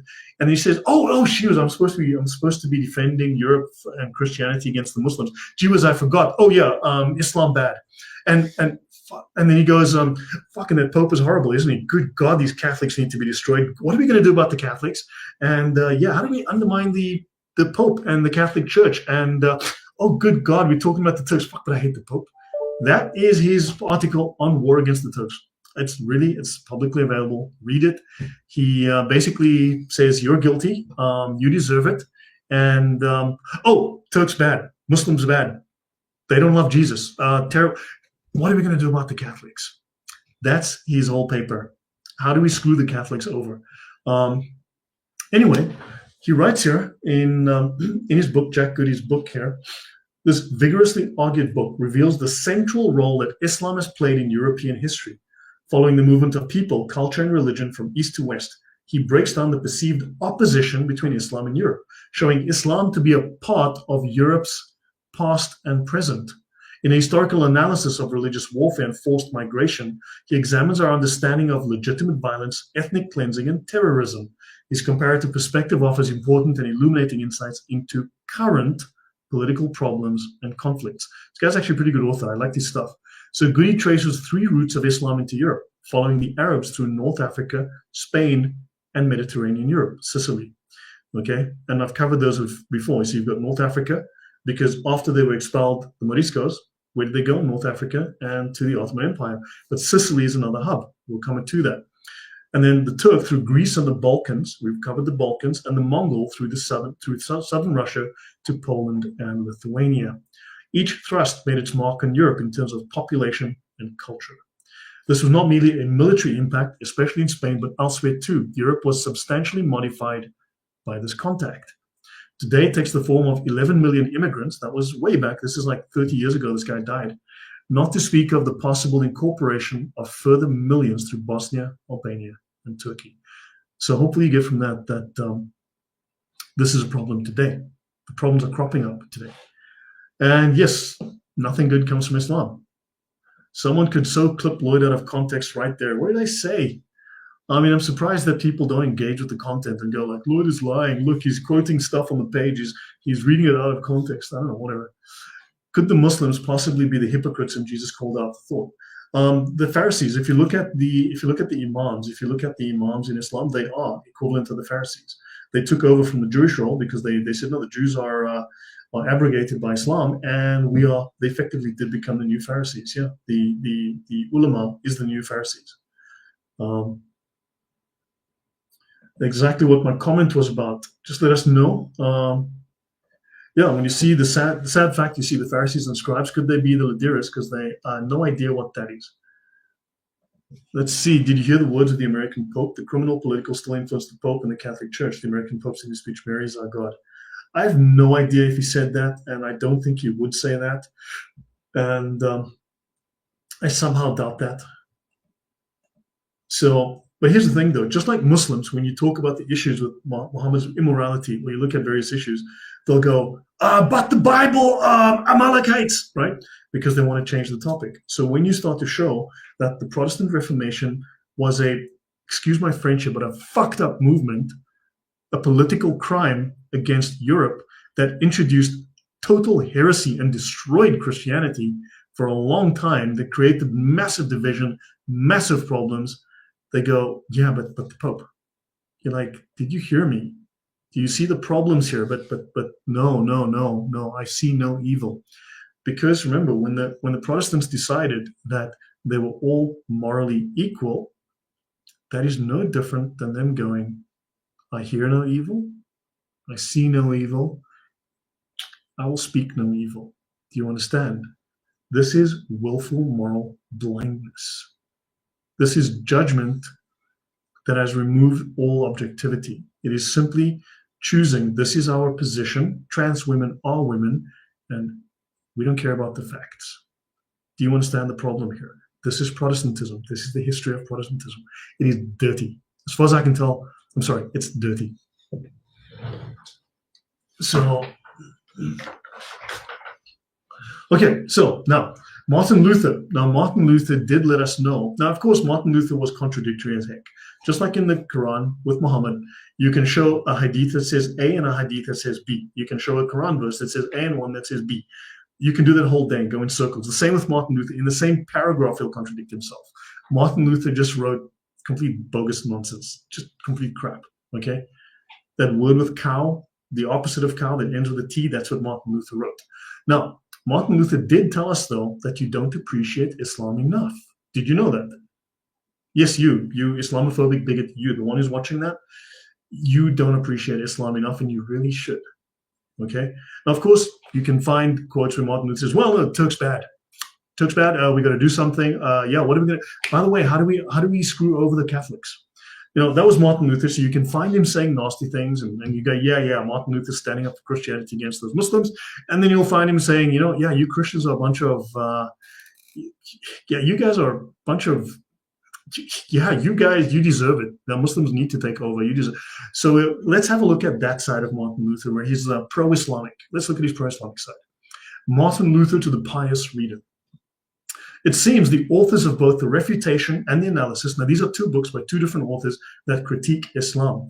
And Martin Luther saying, these guys had the gall to criticize Islam? Holy shit, I have to stand up and defend Islam. My name is Martin Luther and I stand up for Islam. So he goes, the authors of the Refutation and the Analysis were trying out of pious motives to scare simple Christians away from Muhammad. I don't know why you want to stay away from Islam. You know, he's going, why would you want to do that? Why would you want to scare Christians away from Muhammad? I don't know, Martin, maybe you tell me. And he says, and to keep them in the Christian faith. Yeah, why would you want to do that? Conan, why would you want to do that? Keep Christians away from Muhammad and keep them in the Christian faith. What is wrong with these people? But while they eagerly pick out the most shameful and absurd passages from the Quran, which provoke hostility. Why would you want to provoke hostility against the Muslim? I don't know what's wrong with you people. And are able to move the multitude to hatred. They either pass over the good passages that are in it without refuting them, or they conceal them.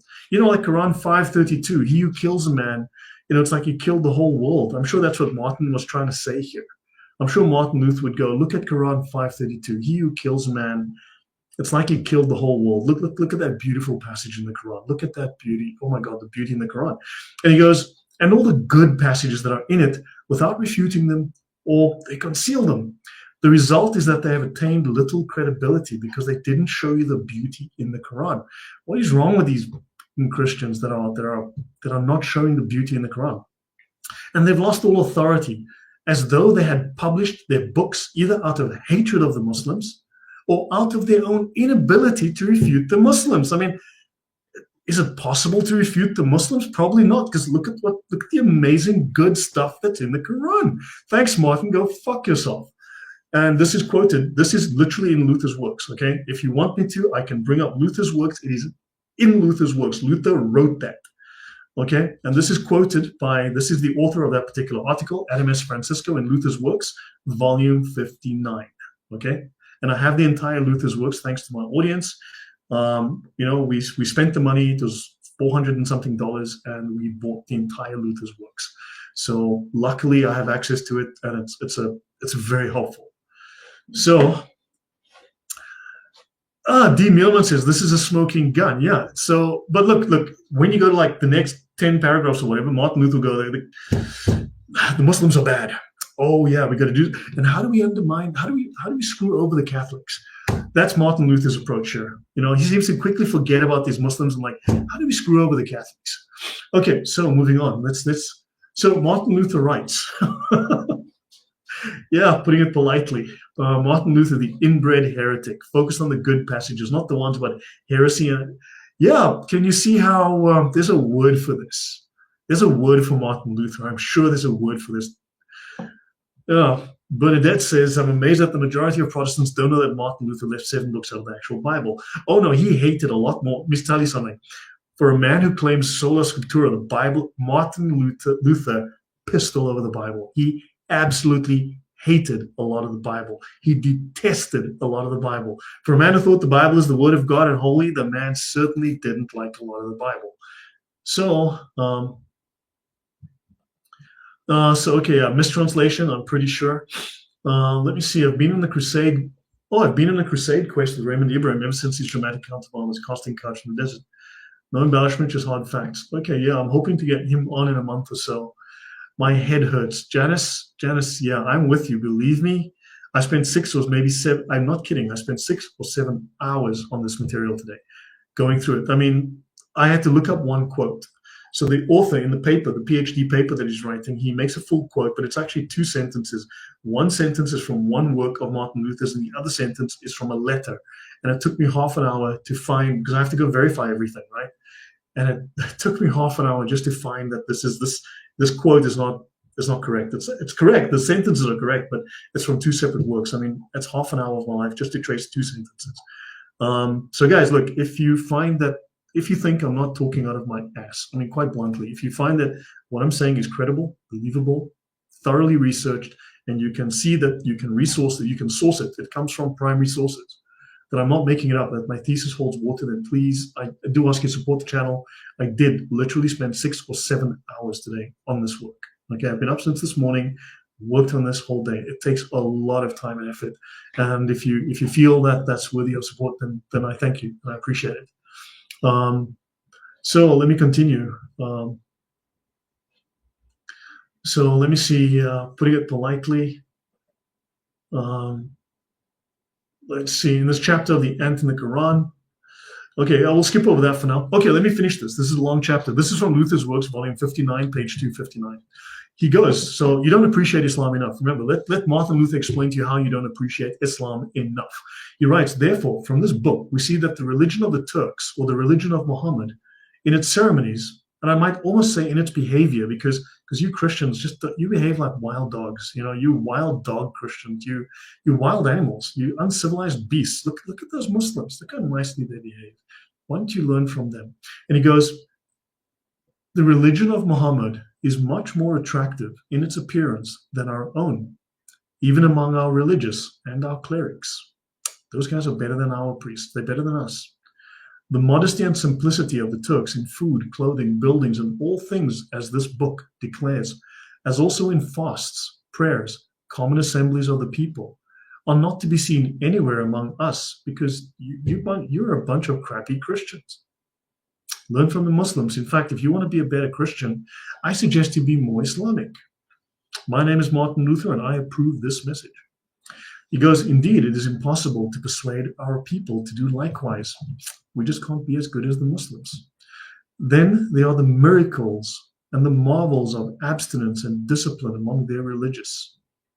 They're so moral. They're more moral than us. Who among our monks, whether he be a Carthusian who wished to be regarded as the best, or a Benedictine, is not embarrassed in the face of these things? We're just not as good as the Muslims. We need to maybe just give up and become a Muslim. Our religions are only a shadow compared to them, and our people are profane, primitive in comparison to theirs. They are so elevated, so sublime, and we're just, I don't know, scraping around in the muck. Not even true Christians, not even Christ himself, or the apostles, nor the prophets ever presented such a fine appearance. Yeah, Jesus looks like washed over garbage compared to these Muslims. Yeah, Jesus doesn't look so good here. I look at the Muslims, I look at Jesus, and I'm going like, yeah, Jesus don't look so good. Just definitely not on the level, not up to scratch. Thanks, Martin. Appreciate it. Thanks for and this is why so many people readily abandon their faith in Christ for Muhammad and cling to him so stubbornly. Because I believe that no Catholic, no papist, no Catholic, no monk, no cleric, no priest, or anyone else sharing their faith, I don't think that anybody who read this Quran, anyone who has a look at what the Muslims do, anyone would remain steadfast in the Christian faith if they just lived 3 days amongst the Turks. And then what did the Turks do? They said, hey, if you're being persecuted in Europe, come over to Istanbul. You can live here and we'll give you religious freedom and spend 3 days or more amongst us. And fuck you very much, Martin Luther. We appreciate your input. Now, please go back to hell. So he says, I'm speaking here about those who take seriously the faith of the Pope. Good Catholics. Just give them 3 days amongst the Muslims, and man, they'll be Muslim. Just like, did Martin Luther spend 3 days among the Turks? Can someone let me know if Martin Luther spent 3 days amongst the Turks? Please let me know, because maybe that'll lead us to conclude that Martin Luther was not Muslim. Heck, I don't know. That's sarcasm, by the way. Please don't take that seriously, but do check. Please do check.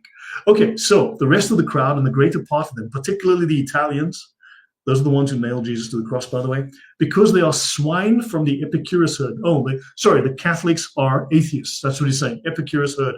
They are pigs from the atheists and believe nothing whatsoever. Catholics don't believe anything because they are atheists from Epicurus. They are protected from all heresy and all error and are strong and invincible in their atheist faith, as much against Christ as against Muhammad. Oh yeah, the Catholics are so dumb, so inbred, so atheistic. They don't believe anything, that they can't even believe in Christ, and they can't believe in Muhammad.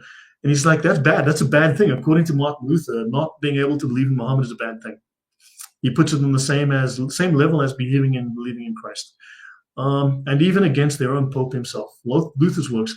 So yeah, I guess that's Luther standing up for Christianity right there. Don't forget, Jesus, the apostles.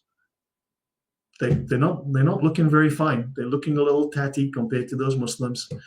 Yeah, tatty Jesus. Jesus, do a better job. My name is Martin Luther, and I'm saying, Jesus, you got to do better, Senator. You got to do better. So yeah, what do you guys think of that? Yeah. What on earth is wrong with Luther? How can a Christian place Islam above the apostles? The aneurysms don't stop with this man. I know. Yeah, Luther thought he was, whatever he thought he was. John 8:44 is probably Jesus is talking. Yeah, okay, I get, yeah. Is Luther seriously saying this? Of course Luther is saying this. This is not all Luther said, believe me. Yes, fast by stuffing yourself twice a day. Yeah, gorge yourself twice a day.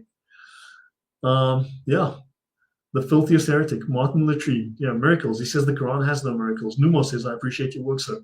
So look, this makes me angry, man. Reading this stuff makes me really angry. So yeah, moving on. So guys, yeah, what do you think? Luther never heard of tequila? Luther was an idiot. Luther was a tequila master himself. Luther was the arch tequila master himself.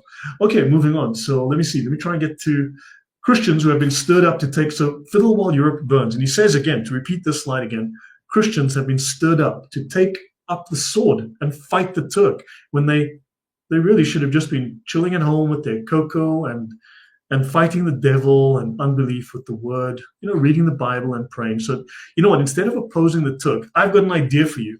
Sit at home, sip your cocoa, and, just read the Bible. Don't fight against the invasion of the Turks. Don't do that because you deserve it. He kind of does say that. You deserve it. You deserved it. You deserve it. And yeah, we need to just park at home and pray and then don't stop the. Why would he do that? Don't fight against the hordes of invaders. And so Martin Luther's very muddy statements weakened the European response to Islam. And his confused theology undermined social cohesion and it amplified European infighting, all of which benefited the Ottomans, it benefited the Muslims, it undermined the Catholic response to the invasion. And Europe suffered. Europe was invaded. But, yeah, you shall know them by their fruits.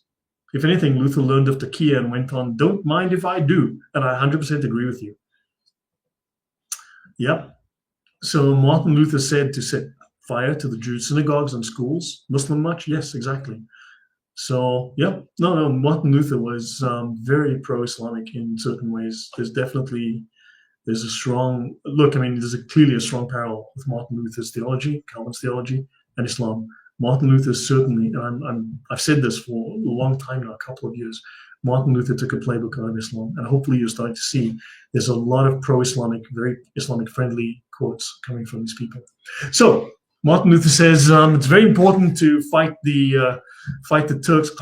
Sorry, what was it? Oh yeah, fight the Catholics. One must fight the Catholics. And then he goes, Christendom is being destroyed, not by the Turks, but by those who are supposed to defend it, namely the Catholics. You see, because the Catholics who have raised an army to fight against the invading hordes of Muslims, the Ottomans, they're not the ones defending Christianity. They're not the ones defending Europe. No. They are destroying Europe because they're fighting against the Turks. Those horrible, nasty Catholics are fighting to defend Europe against the Turks. What does that mean? They're destroying Christendom. They're destroying Europe. They're destroying Christianity. We can't have that. You need to sit at home and pray. Just sit in your ass, do nothing, sip your cocoa, go about your business. These are not the Turks you're looking for. Go about your business. These are not the Turks you're looking for. So yeah, that's Martin Luther. What do you say to this? What do you say to this trash? So let me see. Evil will misinterpret scriptures to support their ravenous greed. What once is true is now that it's just racist. Yes, I agree. No, so Martin Luther writes in a different quote. He writes here, the Roman Curia. This took me half an hour. Just this took me half an hour because this sentence was in one book. This sentence here is in another book. It took me half an hour to figure that out. Okay, so he says here, the Roman Curia, the papacy, right, the Roman Church, is more tyrannical than any Turk, fighting with such portentous deeds against Christ. The Catholics are trying to destroy Christianity by fighting against Christ and against the Church of Christ. So the church that's fighting against the Turks are destroying Christianity and fighting against Christ. I guess the Turks are Christ. I don't know, maybe, but don't fight because the Catholics who are fighting the Turks are fighting against Christ. Okay, thanks, Martin. And the clergy is sunk in the depths of avarice, ambition, and luxury. And now that the face of the church is everywhere most wretched, there is no hope. There is no hope of a successful war or a victory. So you know what, guys? Give up, go home, say some prayers, have some cocoa, pet your dog, go for a walk, hug a tree, touch grass. My name is Martin Luther, and I'm saying don't fight against the Turks because that's a deed against Christ. Let the Turks run wild over Europe because yay Christianity, And he says, there's no hope. Look, there's no chance of winning, so just chill out, go home, don't do it, hit your PlayStation. And you see, because God fights against us. You don't want to fight against God now, do you? Because God fights against us. God's fighting against us. That's this. Yeah, you're a bad person and God hates you. So God is fighting against you, and you don't fight against God. You go home and you pray. You pray for forgiveness. You bad white people. You bad white people. In fact, I suggest you develop a bad case of white guilt, and then you import all of Muslim Africa and Middle East to all of Pakistan, for that matter, into the UK and France and Germany, because God's fighting. Do you get where this is going? Do you see the problem here? This is now a problem today. Martin Luther was, man, this man makes me angry. Martin Luther was evil. Martin Luther was deeply misguided. The man was rotten to the core. I'm 100% sure Martin Luther is burning in hell for his blasphemous beliefs. The man was sick in the head. So, yes, get back to your social media. Yes, go about your business. Get back to your social media. Keep scrolling. Yeah, so exactly. Luther is the European Muhammad. I've said this many times. I've been saying this for about 2 years now. Luther said, don't fight the Turks 150 years later at the gates of Vienna. Yes, just Janice. Wow. And Martin Luther was very much about tyrannical government. Martin Luther was very much for tyrannical governments. You got to read his stuff. I don't know how they sold Martin Luther as a holy man, as a righteous man. You read this guy and you realize he's insane. The guy is crazy. The man is genocidal. The man is violent. The man is unwell, deeply unwell. And I don't know how. But it's the same way they saw Muhammad as a moral man. Martin Luther is no different. He's the Muhammad of Germany. It's shocking to me. But okay, look, maybe I'm just making it all up and I'm misinterpreting what Martin Luther said. I must have a cup of camel pee. Martin Luther is giving me a migraine. This is yellow. As you can see, I'm going to indulge right now. You're right. Muhammad can't be wrong. It's yellow. I had mine, Hope. You've had yours. Exactly the same way they saw Muhammad as a holy prophet. Look, guys, I know I'm making very bold statements. And I really, honestly, I've said this angers me. Reading this stuff angers me. But again, yeah. I mean, does it make sense? Does it make sense? Do you see a pattern forming here? So, Luther, surrender Europe, you Christians. And this is Martin Luther, Luther's Works, Volume 46, The Christian in Society. And I'll do more of this tomorrow, guys. I'll certainly do this more tomorrow. You're backing them up too. Yeah, I remember a few years ago, a so-called convert from Protestantism to Catholicism said these words, Saint Martin Luther, pray for us. Oh yeah, what can I say? What can I say? This is the U.S. current state white privilege claims and anti-Semitism all over again. Yeah, this woke has roots in the Protestant Reformation. You can trace it, the same kind of statements. You'll find it in Enlightenment. The Renaissance is not what we think it is. The Renaissance is not what you think it is either. As far as I can tell, given my very limited looking into the Renaissance and the origin of the Renaissance, it's also sold as a certain thing, but it's not that thing once you dig into it. So, yeah, so let me see. Thanks, Martin. Instead of Constantinople and the center of learning, we just got the Turkey gibberish. Gobble, gobble your maca latte. Yeah. So, guys, I mean, do I sound like a raving lunatic who's just being sarcastic for no reason and simply just taking everything out of context? Or am I detecting a problem here? That there's an issue in the Protestant Reformation okay, but let me go on. So now this is from the foreword to the article, because there's various translators that do various chapters and they'll write a foreword. And he says here, for more than 3/4 of a century, that's 75 years plus, the Ottoman Turks had cast a menacing shadow over Europe. Constantinople had fallen in 1453. By the end of the 15th century, they had consolidated their power up to the Danube River. To the east and south, Persia, Syria, and Egypt fell under Turkish sway. Under the rule of Suleiman the Magnificent, 1520 to 1566, the Turks turned their attention once more towards Christian Europe. In 1520, they captured Belgrade. The following year, Rhodes fell to the Muslims. 1526, King Louis II of Hungary was killed and his troops soundly defeated in the Battle of Mohacs on the Danube. This defeat sent a wave of terror over Europe.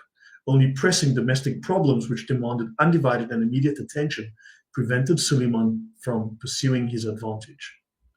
Another group urged resignation to Turkish conquest and even praised Turkish rule. And like Martin Luther here, the authors of these tracts, these pamphlets and books argued that if Europeans did not resist, they would find that the Turks were gentle masters. If you guys will just bend over, drop your pants, you'll find that the Turks actually use Vaseline. And that's very, very important, you know.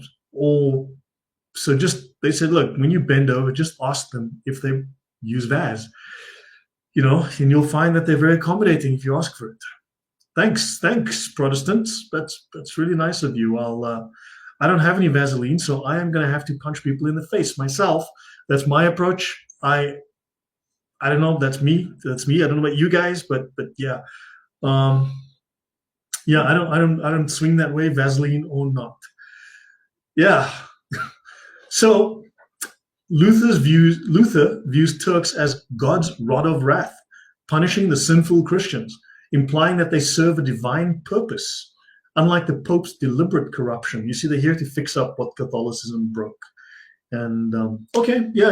It's better that we're Muslims and live under Muslim rule and than these Catholics, because you can't have that Catholic stuff. We don't want that. We want Islam. You want Islam. And yeah, look, guys, maybe I can open a YouTube store and sell Vaseline. What do you guys think? I mean, I could make a lot of money. So, you know, if you guys follow that. Anyway, the Pope and his crowd wanted to be Christians too, and therefore they pretended to make war. This is Martin Luther writing. The Pope and his crowd wanted to be Christians too, which means, sorry, Catholics, Martin Luther decided you're not Christians. And therefore they pretended to make war. They pretended, wait. First of all, they were making war on the Turks, which was actually making war against God, but now they pretended to make war. And he says, I oppose them, Martin Luther writes, I oppose them with these words of Christ, that Christians shall not resist evil, but they must suffer all things and surrender all things. And here's your Vaz. Who needs extra Vaseline, guys? Because Martin Luther said, don't resist evil. That's what Jesus wants. Don't resist evil. Just bend over and hope they use Vaseline. I didn't write that. That Martin Luther wrote. So, stop for Allah. Yeah. But sorry, homie don't play that. And homie don't play it. Just Genesis, I'm the raving lunatic now. Great. Yeah, it will lead to the same outcome, Christian martyrdom. Yeah. So no, that's look, people are saying roll over and play dead, right? That's what Luther wanted somehow. So he says, no. But what motivated me most of all, Martin Luther says, was this. They undertook to fight against the Turk in the name of Christ, and they taught and incited men to do this, as though our people were an army of Christians against the Turks, because this is not a religious war. No. Who were enemies of Christ. What do you mean the Turks are enemies of Christ? The Muslims love Jesus too. The Muslims love Jesus too. Any Muslim will tell you that. And Martin Luther will tell you that too. You're going to fight against the Turks who are, you know, as though we're an army of people fighting against the Turks who are enemies of Christ. This is absolutely contrary to Christ's doctrine and name. It is against Christ's doctrine because he says that Christians shall not resist evil. We must not fight. We must not quarrel. We're all equal. We're all morally equal. Yeah. The Calvinists and the Baptists and the Anabaptists, we're all equal. No differences. No, the Mormons, you guys are good to go. We don't quarrel. We don't take revenge, nor do we insist on rights. Don't insist on right. We don't insist on rights because you have no rights. Let's pretend this is Vaseline, because if you listen to Martin Luther, you're going to need a lot of this stuff. Because according to Matthew 5:39, you don't insist on rights. You don't have any God-given rights. And perhaps there are worse people in the eyes of God in that army than are the Turks. In fact, you know what? You shouldn't fight the Turks because there could be Christians in that army opposing the rod of God that are just not good people, that are worse than those Turks. I mean, you don't have morally pure people. You don't have like Jesus himself cloned over there to sinless to fight against those Turks. So how can you do that when you've got people who are not perfect, imperfect humans fighting the Turks? What's wrong with you? My name is Martin Luther, and I approve this message. And here, buy some Vaseline from me. And they all want to bear the name of Christ. This is the greatest of all sins, and this is one that the Turk does not commit. Heck, those Turks are good, man. Good grief, they're good. Their army is filled with pure, sinless people. Okay, fuck you very much, Martin Luther. And moving on. Yes. Yeah, I need a copy. Good work, brother. You teach the truth. Thank you. Trust me, Muslims will say literally anything. It's science. Do not resist evil. Okay, Satan, I cannot believe what I'm hearing. Yeah. That was often a view in Catholicism as well, but it was meant to challenge people to be more holy and strive against them harder. Another twisting. Oh, yeah. Yeah, there's a lot of problems here. So, excuse my French, but this upsets me. This really drives me nuts because you read this for 6-7 hours, you read this for several hours a day, you just go like, this is insane. So, do you think Martin Luther was partly the causation that some Templars became Muslims in the end? No. They embraced Islam and Sufism long before Martin Luther. Have we finished with Luther? You've had enough. Yeah, I think we're done with Luther. So, guys, I'm going to end up in the next 4 or 5 minutes. It's been nearly 2 hours. I don't know how you guys stuck it out this long. Okay, Jean Baudin. Was he a Khalifa or Khilafah advocate? And this is a book called The Ottoman Empire and Early Modern Europe by Daniel Goffman. We quoted Daniel Goffman earlier, one of the best scholars in this field. How did Martin Luther go off the hinges in the first place? I thought he was Catholic. Martin Luther was the man was off the rails. Watch my Luther series. I have the most detailed Luther series on YouTube. I mean, bar none. I'm pretty sure of that. I'm sure I can confidently make that claim. And I'm only halfway through my notes. I've got 500 slides, 500 something slides. I've only done like 260. And the man was insane. Martin Luther was a psychopath. The man was, to call him a theological fraud is way too nice. I don't know what, I mean, anyway, so your wrath is cathartic, Lord, have at it. Well, thank you. This stuff genuinely drives me nuts. So let me finish this page and we'll pick it up tomorrow if you guys are willing to join me for the same depressing nonsense tomorrow. Factionalism and insurrection. So the Ottoman government was aware of and exploited this tear in the fabric of Christendom. That's the schism, the heresy that's developing, the Protestant heresy, right? The Protestant schism, the Reformation. They were aware of it. My question, though, is did they create it in the first place? Did they incubate it? Did they seed it? Did they incubate it? Did they grow it? And then when it was big enough, then they amplified it. Did the Protestants do this and then the Ottomans sabotaged it or used it? Use it as a, made hay out of it? Or did the Ottomans actually create the Reformation as a deliberate strategy? We can't prove this, but is there circumstantial evidence to suggest that this is the case? So its experiences in Hungary and Transylvania were only the most direct of that state's involvement in the religious disputes. Suleiman wrote at least one letter urging the Protestant princes of Germany to hold firm against the Catholics and cooperate with the French against Charles V. The Ottoman government continued to support the Calvinists. You guys need some money? Here you go. You need troops? Yeah, we got you, buddy. We got you. And not only in Transylvania and Hungary, but also in France. And thanks, Calvin, for all those, for incorporating Islamic sovereignty of Allah and lack of free will into your theology. We love that Islamic theology in Calvinism. Good move, here's some money. And cooperation with France, which led to the wintering of an Ottoman fleet in French Toulon in 1543. We always ally with our enemies, the Muslims. That's what Christians do. And the attachment of a French artillery unit to the Ottoman army in Hungary. We're going to fight the Catholics because, man, those Catholics are bad. You Muslims are our buddies. Yeah. During these troubled decades, the empire also became a haven for the religiously oppressed. In the mid-17th century, for example, the Huguenots, forced into exile from France, resided in Istanbul, and several Anglican clergymen who had fled Commonwealth England, Quakers, Anabaptists, and even Catholic Jesuits and Capuchins settled in and wandered through the empire. Such an eclectic mixture of Christians suggests that North America was not only the refuge for Western European religious dissenters. In the early colonial period, it was also generally understood that spiritually oppressed Christians, as well as Jews, tactical move by the Ottomans here, could find sanctuary in the Ottoman Empire. As early as 1529, Martin Luther was aware of the relative moderation of Ottoman society, despite his grumblings that Christians could not worship openly there. By the 1580s, you had a thinker such as Jean Bodin, and he could write in open admiration about this aspect of Ottoman society. Let's have a quick look at Jean Bodin, and this is my last slide, and we'll pick this up tomorrow.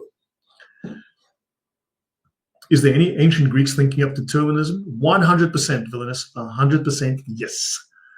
Exact 1000% yes. Pagan Greeks, the forerunners that the atheists worship as their priests and founders, most definitely 100%. So how dare the Muslims say that they love Jesus and respect Jesus more than Christians? They are liars. Well, yeah, of course. What a surprise. Lloyd, which denim should I use if I want to fight against Islam? You get cloth that's measured in denier levels. I would get like 10,000 denier with no zips, and I would put a padlock on the belt. That's what I would do because yeah. So the Dawa dollars, yes, they were paying Dawa dollars to the Protestants who were happy for the money. I don't know who's more insane. You said Martin Luther or Momo. Man, it's a close call. I don't know, but maybe Muhammad pips him at the post. But Martin Luther he wasn't far behind. Let me tell you that. Okay, so Raf, good move. Absolutely fascinating. Blossom says, I have to leave now, but I'll try to listen to the rest of this during the week. You've given us plenty to think about. Thank you. Yeah, I'm going to finish this slide and I'm done. You know what? Tell you what, guys, let me end here. I'm actually tired. I spent too many hours on this. I am really tired. And thank you again for tell you what, I'll call it here. We will talk about Jean Bodin, okay, who wrote very nice things about the Turks. Very nice things. You'll find lots of diplomats who are saying, I don't think we can win against the Turks. Let's just roll over and play dead and let them win. The Turks are so awesome, and our European society is so crap. We need to roll over and play dead and let them in. And there's a lot to that going on, and you'll find a lot of Muslim friendliness going on amongst the. Anyway, so guys, hopefully you've learned something. Hopefully you don't think that I'm a raving maniac or just being needlessly sarcastic. But that's kind of a coping mechanism because this stuff is very disturbing to me. It is problematic. This is an issue. For instance, I did a series on Hitler, and I did a portion of that was the focus on Hitler's Pope, the claim of Hitler's Pope, which is entirely false. It's 100% false. However, you very quickly, once you examine the issue, you discover that you are dealing with the issue of Hitler's Protestant. In fact, Hitler's reformer. In fact, you're looking at Hitler's Martin Luther. This is a genuine reality. And this is not an accident. I know there are many Protestants that try to spin it like that. They have twisted his words. No, they didn't twist his words. They implemented them. They followed his plan to the letter. They extended it. They went past it. But there are serious problems with Martin Luther. There are serious problems in the Reformation. There are serious problems in the theology. There is a serious Islamic undercurrent inside of Protestant theology. And it is a political, theocratic movement, a crime. So let's continue this tomorrow. Thank you for being here. I hope you will like it. I hope you will share it. I hope you'll subscribe to the channel and talk to your friends about it. And I'll make the slides available at some point. You can buy them. I'll put them on my coffee shop for your purchase. I'll get some slides ready today. We're on slide 62. I'll pick it up from tomorrow. And please let me know your thoughts in the chat below. Do you think I'm a raving lunatic, or do you think I'm onto something? Do you think there is credible information here that leads to the conclusions I'm drawing? So yeah, thank you all very much. And thank you again for those who support the channel. Really always appreciate it. It's a lot of time, it's a lot of effort. It's not a casual 5 minutes. I don't just go to an AI and say, please write me this. It is huge amounts of work. So yeah, thank you guys. God bless. And